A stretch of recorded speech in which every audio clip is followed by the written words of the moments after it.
ਸਾਂਝਾ ਪੰਜਾਬ ਦੇਖਣ ਜਾ ਰਹੇ ਸਾਰੇ ਦਰਸ਼ਕਾਂ ਨੂੰ ਬੌਬ ਦਸਾਂਝ ਵੱਲੋਂ ਸਤਿ ਸ਼੍ਰੀ ਅਕਾਲ ਪ੍ਰੋਗਰਾਮ ਤੁਹਾਡਾ ਸਾਰਿਆਂ ਦਾ ਨਿੱਘਾ ਸਵਾਗਤ। ਤੁਸੀਂ ਸਾਂਝਾ ਪੰਜਾਬ ਦੇਖਦੇ ਹੋ, ਆਪਣੇ ਵਧੀਆ ਸੁਝਾਅ ਭੇਜਦੇ ਹੋ, ਤੁਹਾਡਾ ਸਾਰਿਆਂ ਦਾ ਬਹੁਤ ਧੰਨਵਾਦ। ਸਾਂਝਾ ਪੰਜਾਬ ਟੀਵੀ ਅਸੀਂ ਹਫ਼ਤੇ 7 ਦਿਨ 24 ਘੰਟੇ ਤੁਹਾਡੇ ਪੇਸ਼ ਕਰਦੇ ਹਾਂ। IPTV ਤੁਹਾਡੇ ਸਾਰਿਆਂ ਦੇ ਘਰਾਂ ਵਿੱਚ ਹੈ। ਜੇ ਕਿਤੇ ਤੁਹਾਡੇ ਘਰ ਦੇ ਵਿੱਚ IPTV ਉੱਪਰ ਸਾਂਝਾ ਪੰਜਾਬ ਨਹੀਂ ਆਉਂਦਾ ਤਾਂ ਤੁਸੀਂ ਮੇਰੇ ਨਾਲ ਕੰਟੈਕਟ ਕਰ ਸਕਦੇ 416419 7777 416 419 7777। ਸਾਂਝਾ ਪੰਜਾਬ ਰੇਡੀਓ ਤੁਸੀਂ ਸੈਚਰਡੇ ਸੰਡੇ ਸੁਣਦੇ 2 ਦਿਨ, ਸੈਚਰਡੇ ਵਾਲੇ ਦਿਨ 10 ਤੋਂ 11 ਅਤੇ ਸੰਡੇ 10 ਤੋਂ 12 1430 AM 'ਤੇ ਆਪਣੇ ਫੋਨ ਦੇ ਉੱਤੇ ਸਾਡੀ ਐਪ ਲੋਡ ਕਰ ਲਓ SP24। ਇਹ ਐਪ ਤੁਸੀਂ ਲੋਡ ਕਰਕੇ ਸਾਨੂੰ ਸੁਣ ਸਕਦੇ ਹੋ। ਗੁਰਬਾਣੀ ਕਲਿੱਕ ਕਰੋਗੇ ਤਾਂ ਡਿਕਸੀ ਗੁਰਦੁਆਰਾ ਸਾਹਿਬ ਤੋਂ ਲਾਈਵ ਗੁਰਬਾਣੀ ਸਰਵਣ ਕਰ ਸਕਦੇ ਹੋ। YouTube ਚੈਨਲ ਸਬਸਕ੍ਰਾਈਬ ਜ਼ਰੂਰ ਕਰੋ, ਜਿਸ ਵਿੱਚ ਅਸੀਂ ਕਿਸਾਨ ਅੰਦੋਲਨ ਦੀਆਂ ਦੁਨੀਆ ਭਰ ਦੀਆਂ ਹੋਰ ਖਬਰਾਂ ਹਰ ਰੋਜ਼ ਅਪਲੋਡ ਕਰਦੇ ਹਾਂ। ਸਾਂਝਾ ਪੰਜਾਬ ਟੀਵੀ ਦਾ YouTube ਚੈਨਲ ਹੈ। ਫੇਸਬੁੱਕ 'ਤੇ ਸਾਨੂੰ ਫੋਲੋ ਕਰੋ।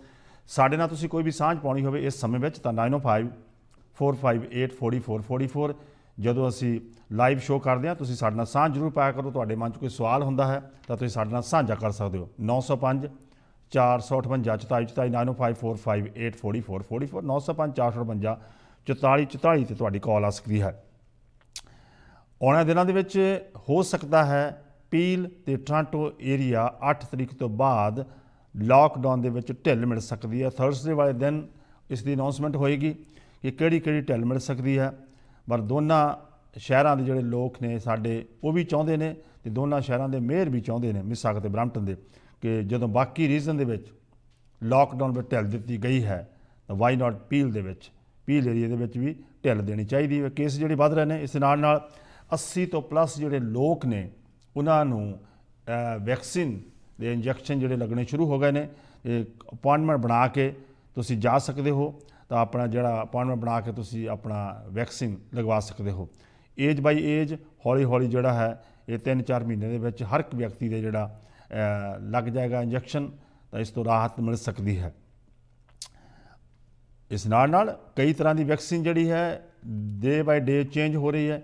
ਬਹੁਤ ਸਾਰੀ ਤਰ੍ਹਾਂ ਦੀ ਵੈਕਸੀਨ ਜਿਹੜੀ ਹੈ ਉਹ ਜਿਸ ਤਰ੍ਹਾਂ ਨਵੀਂ ਵੈਕਸੀਨ ਆਏਗੀ ਉਸ ਨਾਲ ਬਹੁਤ ਸਾਰੀ ਜਿਹੜੀ ਵਾਇਰਸ ਹੈ ਉਹ ਵੀ ਹੁਣ ਕਈ ਤਰ੍ਹਾਂ ਦੀ ਹੋ ਗਈ ਹੈ।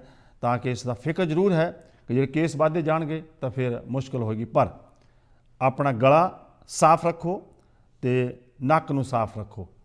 ਜਦੋਂ ਤੁਸੀਂ ਸ਼ਾਮ ਨੂੰ ਕੰਮ ਤੋਂ ਜਾਂ ਘਰ ਜਾਂਦੇ ਹੋ ਤਾਂ ਤੁਸੀਂ ਨੱਕ ਨੂੰ ਸਾਫ਼ ਕਰ ਸਕਦੇ ਹੋ। ਇਸ ਦੇ ਨਾਲ ਇੱਕ ਤੁਸੀਂ ਪਾਣੀ ਜਿਹੜਾ ਹੈ ਪਾਣੀ ਪਾ ਕੇ ਨੱਕ ਦਾ ਦੂਸਰੇ ਪਾਸੇ ਤੋਂ ਪਾਣੀ ਆ ਜਾਂਦਾ, ਇਹ ਵੀ ਜ਼ਰੂਰ ਤੁਸੀਂ ਸਾਫ਼ ਰੱਖੋਗੇ ਤਾਂ ਤੁਸੀਂ ਜਿਹੜਾ ਬਚ ਸਕਦੇ ਹੋ।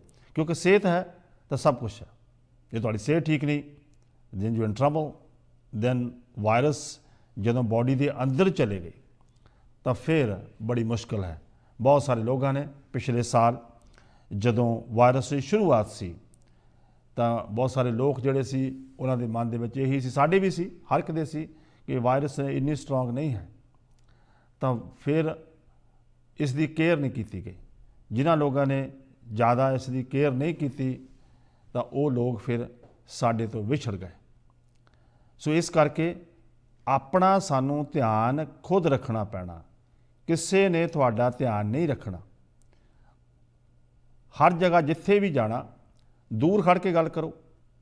ਜਿੱਥੇ ਵੀ ਜਾਣਾ ਮਾਸਕ ਪਾ ਕੇ ਜਾਓ। You must have mask at all the time. ਜਦੋਂ ਤੁਸੀਂ ਅੰਦਰ ਜਾਂਦੇ ਹੋ, ਜਦੋਂ ਕਿਸੇ ਨਾਲ ਤੁਸੀਂ ਗੱਲ ਕਰਨੀ ਹੈ, ਚਾਹੇ ਬਾਹਰ ਖੜ੍ਹ ਕੇ ਗੱਲ ਕਰਨੀ, ਉਦੋਂ ਵੀ ਮਾਸਕ ਪਾ ਕੇ ਰੱਖੋ। ਨਾ ਕਿ ਤੁਸੀਂ ਕੋਲ 2 ਫੁੱਟ ਦੀ ਦੂਰੀ 'ਤੇ ਅਸੀਂ ਗੱਲਾਂ ਕਰਦੇ ਰਹਿੰਦੇ ਹਾਂ ਤਾਂ ਕਿਸੇ ਵਿਅਕਤੀ ਤੋਂ ਵਾਇਰਸ ਤੁਹਾਨੂੰ ਮਿਲ ਸਕਦੀ ਹੈ। ਜੇ ਤੁਹਾਡੇ ਕੋਲ ਹੈ ਤਾਂ ਤੁਸੀਂ ਦੂਜੇ ਵਿਅਕਤੀ ਨੂੰ ਦੇ ਸਕਦੇ। ਗੱਲ ਸਿਰਫ ਇੰਨੀ ਹੈ ਕਿ ਆਪਣਾ ਧਿਆਨ ਸਾਰਿਆਂ ਨੇ ਆਪਣੇ ਆਪ ਹੀ ਰੱਖਣਾ ਹੈ। ਬਚਾਅ ਦੇ ਵਿੱਚ ਹੀ ਬਚਾਅ ਹੈ। ਸੋ ਕੋਸ਼ਿਸ਼ ਇਹੀ ਤੁਹਾਨੂੰ ਕਰਨੀ ਚਾਹੀਦੀ ਸਾਰਿਆਂ ਨੂੰ। ਆਪਾਂ ਜਿੱਥੇ ਵੀ ਰਹਿੰਦੇ ਹਾਂ ਹਰ ਇੱਕ ਨੂੰ ਐਜੂਕੇਟ ਕਰੀਏ। ਜਿੰਨਾ ਕੁ ਤੁਹਾਨੂੰ ਆਪ ਨੂੰ ਖੁਦ ਪਤਾ ਹੈ ਅਤੇ ਲੋਕਾਂ ਨੂੰ ਦੱਸੀਏ। ਵੈਸੇ ਤਾਂ ਸਰਕਾਰਾਂ ਸਭ ਕੁਛ ਕਰ ਰਹੀਆਂ ਨੇ, ਐਡਵਰਟਾਈਜ਼ਮੈਂਟ ਹਰ ਜਗ੍ਹਾ ਚੱਲ ਰਹੀ ਹੈ ਕਿ ਆਪਣਾ ਬਚਾਅ ਰੱਖੋ। ਪਰ ਫਿਰ ਵੀ ਬਹੁਤ ਸਾਰੇ ਲੋਕ ਅੱਜ ਵੀ ਅਸੀਂ ਵੈਕਸੀਨ ਭਾਵੇਂ ਆ ਗਈ ਹੈ ਪਰ ਇਹ ਸੋਚਦੇ ਵੀ ਹੁਣ ਸਾਡਾ ਬਚਾਅ ਹੋ ਜਾਣਾ, ਪਰ ਇਹ ਵੀ ਨਹੀਂ ਹੈ। ਪਰ ਤੁਹਾਨੂੰ ਬਚਾਅ ਆਪਣਾ ਆਪ ਰੱਖਣਾ ਪਏਗਾ। ਬਹੁਤ ਸਾਰੇ ਲੋਕ ਗੈਟ ਟੂਗੈਦਰ ਕਰ ਰਹੇ ਨੇ, ਇਕੱਠੇ ਹੋ ਰਹੇ ਨੇ, ਪਾਰਟੀਆਂ ਕਰ ਰਹੇ ਨੇ, ਤਾਂ ਉਹ ਵੀ ਗੱਲ ਗਲਤ ਹੈ। ਉਹਦੇ ਨਾਲ ਕੀ ਹੋਏਗਾ ਕਿ ਜੇ ਅਸੀਂ ਜ਼ਿਆਦਾ ਗੈਟ ਟੂਗੈਦਰ ਕਰਾਂਗੇ, ਪਾਰਟੀਆਂ ਕਰਨੀਆਂ ਅਸੀਂ ਸ਼ੁਰੂ ਕਰਤੀਆਂ ਲੋਕਲ ਕਾ ਕੇ, ਇੱਕ ਤਾਂ ਸਾਨੂੰ ਟਿਕਟ ਮਿਲ ਸਕਦੀ ਹੈ, ਨੋਟ ਕਰੋ ਟਿਕਟ ਜਿਹੜੀ ਹੈ $800 ਦੀ ਮਿਲਦੀ ਹੈ। ਉਹਦੇ ਨਾਲ ਕੀ ਹੋਏਗਾ, ਦੂਸਰਾ ਵਾਇਰਸ ਜਿੱਥੇ ਕੰਟਰੋਲ ਨਹੀਂ ਹੋਏਗੀ ਉਸੇ ਨਾਲ ਤੁਸੀਂ ਬਿਨਾਂ ਮਤਲਬ ਤੋਂ ਟਿਕਟ ਲੈ ਲੈਂਦੇ ਹੋ, ਤਾਂ ਕਿ ਅਸੀਂ ਇਸ ਨੂੰ ਸੀਰੀਅਸ ਨਹੀਂ ਲੈ ਰਹੇ। ਐਵਰੀਵਨ, ਅਸੀਂ ਆਪਣੀ ਕਮਿਊਨਿਟੀ ਦੀ ਗੱਲ ਨਹੀਂ ਕਰਦਾ, ਬਹੁਤ ਸਾਰੇ ਲੋਕ ਜਿਹੜੇ ਨੇ ਅੰਟਾਰੀਓ ਦੇ ਵਿੱਚ ਇੱਕ ਸਾਲ ਦੇ ਵਿੱਚ 3 ਲੱਖ ਲੋਕ ਜਿਹੜੇ ਇਫੈਕਟਡ ਹੋਏ ਨੇ। 259 ਜਿਹੜੇ 24 ਘੰਟਿਆਂ ਵਿੱਚ ਟੋਰਾਂਟੋ 'ਚ ਆਏ ਨੇ, 201 ਪਿਛਲੇ 24 ਘੰਟਿਆਂ ਵਿੱਚ ਪੀਲ ਦੇ ਵਿੱਚ ਆਏ ਨੇ। ਟੋਟਲ ਜਿਹੜੇ ਕੇਸ ਨੇ ਪਿਛਲੇ, ਜੇ ਆਪਾਂ ਗੱਲ ਕਰੀਏ ਪਿਛਲੇ ਸਾਲ, ਇੱਕ ਸਾਲ ਦੇ ਵਿੱਚ ਅੰਟਾਰੀਓ ਦੇ ਵਿੱਚ ਕੇਸਿਸ ਦੀ ਗਿਣਤੀ 3 ਲੱਖ ਤੱਕ ਜਿਹੜੀ ਹੈ ਉਹ ਪਹੁੰਚ ਚੁੱਕੀ ਹੈ। ਸੋ ਕੋਸ਼ਿਸ਼ ਕਰੋ ਤੁਸੀਂ ਕਿ ਆਪਣਾ ਬਚਾਅ ਰੱਖੋ, ਦੂਜਿਆਂ ਦਾ ਬਚਾਅ ਰੱਖੋ। ਭਾਵੇਂ ਅਸੀਂ ਜਿੰਨਾ ਮਰਜ਼ੀ ਕਹਿ ਲਈਏ, ਜਿੰਨਾ ਚਿਰ ਆਪਣਾ ਬਚਾਅ ਨਹੀਂ ਰੱਖਦੇ, ਕਿ ਮੈਡੀਸਿਨ ਤਾਂ ਜਿਸ ਨੂੰ ਕੋਵਿਡ ਜਿਹੜੀ ਹੈ, ਕੋਰੋਨਾ ਵਾਇਰਸ ਪੋਜ਼ੀਟਿਵ ਆ ਗਈ, ਉਸ ਦੀ ਤਾਂ ਮੈਡੀਸਿਨ ਲੱਗਦੀ ਨਹੀਂ ਹੈਗੀ, ਉਹਨੂੰ 14 ਦਿਨ ਦੇ ਸਮੇਂ ਦੇ ਵਿੱਚੋਂ ਲੰਘਣਾ ਹੀ ਪੈਣਾ ਹੈ। ਸੋ ਬੈਟਰ ਹੈ ਕਿ ਤੁਸੀਂ ਆਪਣਾ ਬਚਾਅ ਰੱਖੋ। ਅੱਜ ਦਾ ਪ੍ਰੋਗਰਾਮ ਇਸ ਤਰ੍ਹਾਂ ਸਵੀਟ ਮਲ ਦੇ ਸਹਿਯੋਗ ਨਾਲ ਸੁਣ ਰਹੇ ਹੋ। ਸਵੀਟ ਮਲ ਤੋਂ ਸੁਖਰਾਜ ਗਾਂਗੂ ਨੇ ਸਾਨੂੰ ਦੱਸਿਆ ਕਿ ਉਹ ਸਵੇਰ ਦੇ 10 ਵਜੇ ਤੋਂ ਲੈ ਕੇ ਰਾਤ ਦੇ 10 ਵਜੇ ਤੱਕ ਖੁੱਲ੍ਹੇ ਰਹਿੰਦੇ ਨੇ। ਮੰਗਲਵਾਰ ਨੂੰ ਸਰੋਂ ਦਾ ਸਾਗ, ਮੱਕੀ ਦੀ ਰੋਟੀ, ਲੱਸੀ ਦਾ ਗਲਾਸ, ਇੱਕ ਕੰਬੋ ਹੈ ਉਹਨਾਂ ਦੀ, ਉਹ ਤੁਹਾਨੂੰ ਮਿਲ ਸਕਦੀ ਹੈ, ਬਹੁਤ ਹੀ ਰੀਜ਼ਨਲ ਪ੍ਰਾਈਸ 'ਤੇ ਹੈ। ਮੰਗਲਵਾਰ ਨੂੰ ਉਹ ਤੁਸੀਂ ਲਿਆ ਕਰੋ ਸਵੀਟ ਮਲ ਤੋਂ। 416 679 9191 ਜਾਂ sweetmall.ca 'ਤੇ ਜਾ ਕੇ ਵੀ ਤੁਸੀਂ ਜਿਹੜਾ ਹੈ ਆਪਣੀ ਆਰਡਰ ਕਰ ਸਕਦੇ ਹੋ। 416 679 9191। ਇਸ ਤਰ੍ਹਾਂ ਹੀ ਸਟੀਵਨ ਫਰਨੀਚਰ ਤੋਂ ਫਰਨੀਚਰ ਲੈਣਾ ਹੈ ਤੁਸੀਂ, ਬਿਲਕੁਲ ਕੋਈ ਪੈਸਾ ਨਹੀਂ ਦੇਣਾ, 1 ਸਾਲ ਦੇ ਬਿਨਾਂ ਵਿਆਜ ਤੋਂ ਤੁਸੀਂ 1 ਸਾਲ ਜਿਹੜਾ ਹੈ ਫਰਨੀਚਰ ਫ੍ਰੀ ਲੈ ਸਕਦੇ ਹੋ। ਕਾਲ ਕਰੋ 905 790 0560, ਸਟੀਲ ਟਾਵਰ ਦੇ ਬਿਲਕੁਲ ਕੋਨੇ ਤੇ 905 790 0560 ਤੇ ਤੁਸੀਂ ਕਾਲ ਕਰ ਸਕਦੇ ਹੋ। ਬਿਕਰਮ ਦਸਾਂਝ ਦੇ ਕੋਲ 2 ਕੰਡੋਮੀਨੀਅਮ ਦੇ ਪ੍ਰੋਜੈਕਟ ਆਏ ਨੇ, ਇੱਕ ਹੈ ਡਾਊਨਟਾਊਨ ਟੋਰਾਂਟੋ 'ਚ, ਇੱਕ ਹੈ ਹੈਮਿਲਟਨ ਦੇ ਡਾਊਨਟਾਊਨ ਦੇ ਵਿੱਚ। ਤੁਸੀਂ ਇਹਨਾਂ ਬਾਰੇ ਕੋਈ ਵੀ ਜਾਣਕਾਰੀ ਲੈਣੀ ਹੈ ਤਾਂ ਬਿਕਰਮ ਦਸਾਂਝ ਦਾ ਨੰਬਰ 9052757777 905 275 7777, ਜਾਂ ਤੁਸੀਂ ਪ੍ਰੋਗਰਾਮ ਤੋਂ ਬਾਅਦ ਮੇਰੇ ਨਾਲ ਵੀ ਗੱਲਬਾਤ ਕਰ ਸਕਦੇ ਹੋ 416419 7777। ਇੱਕ ਮਿਸੀਸਾਗਾ ਰੋਡ ਦੇ ਉੱਤੇ 6500 ਸਕੁਅਰ ਫੀਟ ਦਾ ਘਰ ਲੈਣਾ ਚਾਹੁੰਦੇ ਹੋ ਮਿਸੀਸਾਗਾ ਦੇ ਵਿੱਚ, ਆਪਣਾ 100 ਬਾਈ 200 ਦਾ ਲਾਟ ਹੈ, ਤਾਂ ਤੁਸੀਂ ਬਿਕਰਮ ਦਸਾਂਝ ਨੂੰ ਕਾਲ ਕਰੋ 9052757777। ਹਾਈਵੇ 400 ਦੇ ਉੱਤੇ ਬਹੁਤ ਵੱਡਾ ਹਾਦਸਾ ਵਾਪਰਿਆ ਹੈ, ਇੱਕ ਵਿਅਕਤੀ ਦੀ ਮੌਤ ਹੋਈ ਹੈ, ਇੱਕ ਟਰੱਕ ਤੇ ਬਹੁਤ ਸਾਰੀਆਂ ਕਾਰਾਂ ਜਿਹੜੀਆਂ ਨੇ ਹਾਈਵੇ 400, ਜਿੱਥੇ ਹਾਈਵੇ 88 ਹੈ ਆਪਣਾ 27 ਦੇ ਲਾਗੇ ਹੈ, ਉੱਥੇ ਜਿਹੜਾ ਐਕਸੀਡੈਂਟ ਹੋਇਆ ਬਰੈਡਫੋਰਡ ਦੇ ਵਿੱਚ ਇਹ ਜਿਹੜਾ ਜ਼ਬਰਦਸਤ ਹਾਦਸਾ, ਜਿਹੜਾ ਇੱਕ SUV ਅਤੇ ਇੱਕ ਟਰੈਕਟਰ ਟ੍ਰੇਲਰ ਦਾ ਹਾਦਸਾ ਹਾਈਵੇ 27 ਦੇ ਉੱਤੇ ਵਾਪਰਿਆ ਹੈ, ਜਿਸ ਦੇ ਵਿੱਚ ਇੱਕ ਵਿਅਕਤੀ ਦੀ ਜਿਹੜੀ ਮੌਤ ਹੋਈ ਹੈ।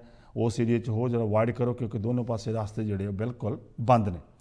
ਕੁਛ ਹੋਰ ਗੱਲਾਂ ਬਾਤਾਂ ਅੱਗੇ ਜਾ ਕੇ ਤੁਹਾਡੇ ਨਾਲ ਸਾਂਝੀਆਂ ਕਰਾਂਗੇ। ਤੁਸੀਂ ਕੋਈ ਵੀ ਸਾਂਝ ਪਾਉਣੀ ਚਾਹੁੰਦੇ 9052757777 ਬਿਕਰਮ ਦਸਾਂਝ ਦਾ ਨੰਬਰ ਹੈ, ਤਾਂ ਤੁਸੀਂ ਰੀਅਲ ਸਟੇਟ ਦੀ ਕੋਈ ਵੀ ਟ੍ਰਾਂਜੈਕਸ਼ਨ ਕਰਨੀ ਹੈ, ਜਾਂ ਤੁਸੀਂ ਕੋਈ ਕੰਡੋਮੀਨੀਅਮ ਬੁੱਕ ਕਰਾਈ ਸੀ, ਉਸ ਨੂੰ ਪਹਿਲਾਂ ਕਲੋਜ਼ਿੰਗ ਤੋਂ ਵੇਚਣਾ ਚਾਹੁੰਦੇ ਹੋ, ਤਾਂ ਬਹੁਤ ਵਧੀਆ ਓਪਰਚੁਨਿਟੀ ਹੈ ਕਿ ਤੁਸੀਂ ਕਲੋਜ਼ਿੰਗ ਕਾਸਟ ਜਿਹੜੀ ਹੈ ਬਚਾ ਸਕਦੇ ਹੋ। ਕਾਲ ਕਰੋ ਬਿਕਰਮ ਦਸਾਂਝ 9052757777। ਜੇ ਸਾਡੇ ਨਾਲ ਸਟੂਡੀਓ ਵਿੱਚ ਸਾਂਝ ਪਾਉਣੀ 9054584444 905 ਸੁਸ਼ੀਲ ਦਸਾਂਝ ਸਾਹਿਬ ਨਾਲ ਕੁਝ ਗੱਲਾਂ ਬਾਤਾਂ ਕਰਦੇ ਹਾਂ। 9054584444 ਨੰਬਰਾਂ ਸਟੂਡੀਓ 9054584444 905 ਤੇ ਸਵੀਟ ਮਲ ਦੇ ਸਹਿਯੋਗ ਨਾਲ ਅੱਜ ਦਾ ਤੁਸੀਂ ਪ੍ਰੋਗਰਾਮ ਸੁਣੋ। ਇਸ ਨਾਲ ਸਟੀਵਨ ਫਰਨੀਚਰ, ਮੋਰਗੇ ਕਿੰਗ ਤੋਂ Paramjit, Canada Consumer Credit Assist ਤੋਂ ਜਸਵੀਰ ਸਿੰਘ ਹੁੰਦਲ, ਤੇ Gill Sweet and samosa Factory Brampton, duct cleaning, King Truck Loan ਦੀ ਲਖਵੀਰ ਸਾਹੀ ਅਤੇ ਸਕਾਈ ਇਮੀਗ੍ਰੇਸ਼ਨ ਤੇ ਨਿਊ ਟੈਸਟ ਸੈਂਟਰ ਦੇ ਸਹਿਯੋਗ ਦੇ ਨਾਲ ਪੇਸ਼ ਕਰਦੇ ਆ ਖਬਰਾਂ। ਦਸਾਂਝ ਸਾਹਿਬ ਜੀ ਨੂੰ ਗੁੱਡ ਮਾਰਨਿੰਗ। ਬਹੁਤ ਮਿਹਰਬਾਨੀ, ਬਹੁਤ ਸ਼ੁਕਰੀਆ ਬਹੁਤ ਸਾਂਝੀ ਤੇ ਸਾਂਝਾ ਪੰਜਾਬ ਟੈਲੀਵਿਜ਼ਨ ਦੇ ਸਾਰੇ ਦਰਸ਼ਕਾਂ ਨੂੰ, ਦੁਨੀਆ ਭਰ ਜਿਹੜੇ ਸਾਨੂੰ ਦੇਖ ਸੁਣ ਰਹੇ ਨੇ, ਬਹੁਤ ਬਹੁਤ ਪਿਆਰ ਭਰੀ ਸਤਿ ਸ਼੍ਰੀ ਅਕਾਲ, ਆਦਾਬ ਤੇ ਨਮਸਕਾਰ ਜੀ। ਦੋਸਤੋ, ਅਸੀਂ ਤੁਹਾਡੇ ਲਈ ਸਪੈਸ਼ਲ ਨਿਊਜ਼ ਸੈਗਮੈਂਟ ਲੈ ਕੇ ਹਾਜ਼ਰ ਹੋ ਰਹੇ ਹਾਂ ਹਰ ਰੋਜ਼ ਵਾਂਗ, ਤੇ ਗੱਲਾਂ ਬਾਤਾਂ ਕਰਾਂਗੇ। ਕਿਸਾਨ ਅੰਦੋਲਨ ਚੱਲ ਰਿਹਾ ਹੈ, ਲਗਾਤਾਰ ਕਿਸਾਨ ਅੰਦੋਲਨ ਜਿਹੜਾ ਆ ਉਹ ਅੱਗੇ ਵਧ ਰਿਹਾ ਹੈ। ਸਰਕਾਰ ਕਿਤੇ ਵੀ ਦਿਖਾਈ ਨਹੀਂ ਦੇ ਰਹੀ, ਚੁੱਪ ਵੱਟੀ ਹੋਈ ਹੈ ਸਰਕਾਰ ਨੇ। ਉਹਦੇ ਤੇ ਵੀ ਕਿਸਾਨ ਆਗੂਆਂ ਦੇ ਕੁਝ ਕਮੈਂਟ ਆਏ ਨੇ। ਇਨ ਬਿਟਵੀਨ ਅੱਜ ਪੰਜਾਬ ਵਿਧਾਨ ਸਭਾ ਦਾ ਬਜਟ ਸੈਸ਼ਨ ਸ਼ੁਰੂ ਹੋ ਗਿਆ। ਪਹਿਲੇ ਦਿਨੇ ਹੰਗਾਮਾ ਹੋਇਆ ਤੇ ਇਸੇ ਦੌਰਾਨ ਕੈਪਟਨ ਅਮਰਿੰਦਰ ਨੇ 2022 ਦੀਆਂ ਚੋਣਾਂ ਦੀ ਤਿਆਰੀ ਸ਼ੁਰੂ ਕਰ ਲਈ ਹੈ ਤੇ ਚੋਣ ਮੈਨੇਜਰ, ਚੋਣ ਰਣਨੀਤੀਕਾਰ ਪ੍ਰਸ਼ਾਂਤ ਕਿਸ਼ੋਰ ਨੂੰ ਕੈਬਨਿਟ ਮੰਤਰੀ ਦਾ ਦਰਜਾ ਦੇ ਦਿੱਤਾ, ਪੰਜਾਬ 'ਚ ਆਪਣਾ ਪ੍ਰਿੰਸੀਪਲ ਐਡਵਾਈਜ਼ਰ ਬਣਾ ਲਿਆ। ਹੋਰ ਬਹੁਤ ਸਾਰੀਆਂ ਖਬਰਾਂ ਨੇ, ਸਾਰਿਆਂ ਤੇ ਗੱਲਬਾਤ ਕਰਾਂਗੇ ਜਿੰਨਾ ਕੁ ਆਪਾਂ ਨੂੰ ਸਮਾਂ ਮਿਲਿਆ। ਤੁਸੀਂ ਜੁੜੋ ਸਾਡੇ ਸਟੂਡੀਓ 'ਚ, ਫੋਨ ਕਰਕੇ ਸਟੂਡੀਓ ਲਾਈਨ ਤੇ 905 458 44 44 905 458 4444 ਤੇ ਕਾਲ ਕਰਕੇ ਆਪਣਾ ਸਵਾਲ, ਆਪਣੇ ਵਿਚਾਰ, ਆਪਣਾ ਖਿਆਲ ਸੰਖੇਪ 'ਚ ਸਾਂਝਾ ਕਰੋ ਤੇ ਜਿੰਨੀ ਕੁ ਸਾਡੀ ਸਮਝ ਦੇ ਜਵਾਬ ਦੇਣ ਦੀ ਕੋਸ਼ਿਸ਼ ਕਰਾਂਗੇ। ਜੀ ਬਹੁਤ ਸਾਂਝ ਸਾਡੇ ਨਾਲ ਤੁਸੀਂ ਸਾਡੇ ਇਸ ਪ੍ਰੋਗਰਾਮ ਦਾ ਹਿੱਸਾ ਬਣਨਾ ਚਾਹੁੰਦੇ ਹੋ 905 458 44 44 905 458 4444 ਤੇ ਤੁਹਾਡੀ ਕਾਲ ਆ ਸਕਦੀ ਹੈ। ਦਸਾਂਝ ਸਾਹਿਬ, ਵੈਸੇ ਤਾਂ ਵਿਅਕਤੀ ਹਰ ਵੇਲੇ ਗੱਲ ਕਰਦੇ ਆ, ਜਿਸ ਤਰ੍ਹਾਂ ਘਰ ਹੋਵੇ, ਕੋਈ ਹੋਵੇ, ਕਹਿੰਦੇ ਕਿ ਇਹ ਇੱਕ ਚੁੱਪ ਤੇ 100 ਸੁੱਖ। ਰਕੇਸ਼ ਟਕੈਤ ਹੁਣੀ ਕਿਹਾ ਕਿ ਜਿਹੜੀ ਸਰਕਾਰ ਦੀ ਚੁੱਪ ਹੈ ਉਹ ਖਤਰਨਾਕ ਚੁੱਪ ਹੈ। ਉਹ ਚੁੱਪ ਜਿਹੜੀ ਹੈ ਉਹ ਕੱਲ੍ਹ ਨੂੰ ਕੁਝ ਵੀ ਸਾਜ਼ਿਸ਼ ਰਚੀ ਜਾ ਸਕਦੀ ਹੈ। ਉਹ ਚੁੱਪ ਦੇ ਅੰਦਰ ਬਹੁਤ ਕੁਝ ਛੁਪਿਆ ਹੋਇਆ ਹੈ। ਬਿਲਕੁਲ, ਤੁਸੀਂ ਬਿਲਕੁਲ ਸਹੀ ਸਵਾਲ ਕੀਤਾ। ਰਕੇਸ਼ ਟਕੈਤ ਹੋਰਾਂ ਨੇ ਜਿਹੜੀ ਇਹ ਗੱਲ ਕਹੀ ਹੈ ਇਹ ਬਹੁਤ ਮਹੱਤਵਪੂਰਨ ਇਸ ਕਰਕੇ ਵੀ ਹੈ ਕਿ ਇਕੱਲੇ ਰਕੇਸ਼ ਟਕੈਤ ਨੇ ਨਹੀਂ, ਅੱਜ ਬਲਵੀਰ ਸਿੰਘ ਰਾਜੇਵਾਲ ਨੇ ਵੀ ਇਸ ਕਿਸਮ ਦੀਆਂ ਗੱਲਾਂ ਕੀਤੀਆਂ ਵੀ ਇਹ ਅੰਦੋਲਨ ਜਿਸ ਢੰਗ ਨਾਲ ਚੱਲ ਰਿਹਾ ਹੈ ਤੇ ਜਿਵੇਂ ਸਰਕਾਰ ਜਿਹੜੀ ਹੈ ਉਹ ਜਾਣ-ਬੁੱਝ ਕੇ ਚੁੱਪ ਦਾ ਇੱਕ ਨਾਟਕ ਕਰ ਰਹੀ ਹੈ, ਇਹਦੇ ਪਿੱਛੇ ਕੋਈ ਨਾ ਕੋਈ ਰਣਨੀਤੀ ਕੰਮ ਕਰਦੀ ਹੋ ਸਕਦੀ ਹੈ। ਸਾਫ਼ ਤੌਰ ਤੇ ਉਹਨਾਂ ਨੇ ਕਿਹਾ ਵੀ ਪਿਛਲੇ 15-20 ਦਿਨਾਂ ਤੋਂ ਭਾਰਤ ਦੀ ਸਰਕਾਰ ਦੀ ਜਿਹੜੀ ਚੁੱਪ ਹੈ ਉਹਦੇ ਤੋਂ ਇਸ ਕਿਸਮ ਦੇ ਸੰਕੇਤ ਮਿਲ ਰਹੇ ਹੈ ਕਿ ਕੁਝ ਨਾ ਕੁਝ ਹੋਣ ਵਾਲਾ ਹੈ। ਕੀ ਹੋਏਗਾ ਕੁਝ ਨਹੀਂ ਕਿਹਾ ਜਾ ਸਕਦਾ। ਸਰਕਾਰ ਕਿਸਾਨ ਅੰਦੋਲਨ ਦੇ ਖਿਲਾਫ ਕੋਈ ਸਾਜ਼ਿਸ਼ ਰਚ ਰਹੀ ਹੈ ਜਾਂ ਕਾਰਵਾਈ ਕਰਨ ਦੀ ਰਣਨੀਤੀ ਬਣਾ ਰਹੀ ਹੈ, ਕੁਝ ਨਹੀਂ ਪਤਾ। ਇਸ ਕਰਕੇ ਚੌਕਸੀ ਦੀ ਜ਼ਰੂਰਤ ਹੈ, ਹੋਰ ਮਜ਼ਬੂਤੀ ਦੀ ਜ਼ਰੂਰਤ ਹੈ ਵੀ ਜੇ ਸਰਕਾਰ ਇਸ ਤਰ੍ਹਾਂ ਕਰਨਾ ਚਾਹੁੰਦੀ ਹੈ ਪਰ ਕਿਸਾਨ ਵੀ ਫੇ ਹਰ ਤਰ੍ਹਾਂ ਦਾ, ਜਿਸ ਤਰ੍ਹਾਂ ਦਾ ਵੀ ਕੋਈ ਹੱਲਾ ਹੋਏਗਾ ਸਰਕਾਰ ਦਾ, ਉਹਨੂੰ ਫੇਸ ਕਰਨ ਵਾਸਤੇ ਤਿਆਰ ਨੇ। ਕਿਉਂਕਿ ਕਿਸਾਨਾਂ ਨੇ ਇਹ ਤਹਈਆ ਕੀਤਾ ਹੋਇਆ ਹੈ ਵੀ ਜਦੋਂ ਤੱਕ ਉਹਨਾਂ ਦੇ ਮਸਲਿਆਂ ਦਾ ਹੱਲ ਨਹੀਂ ਹੁੰਦਾ ਕਿਸਾਨ ਵਾਪਸ ਨਹੀਂ ਮੁੜਦੇ।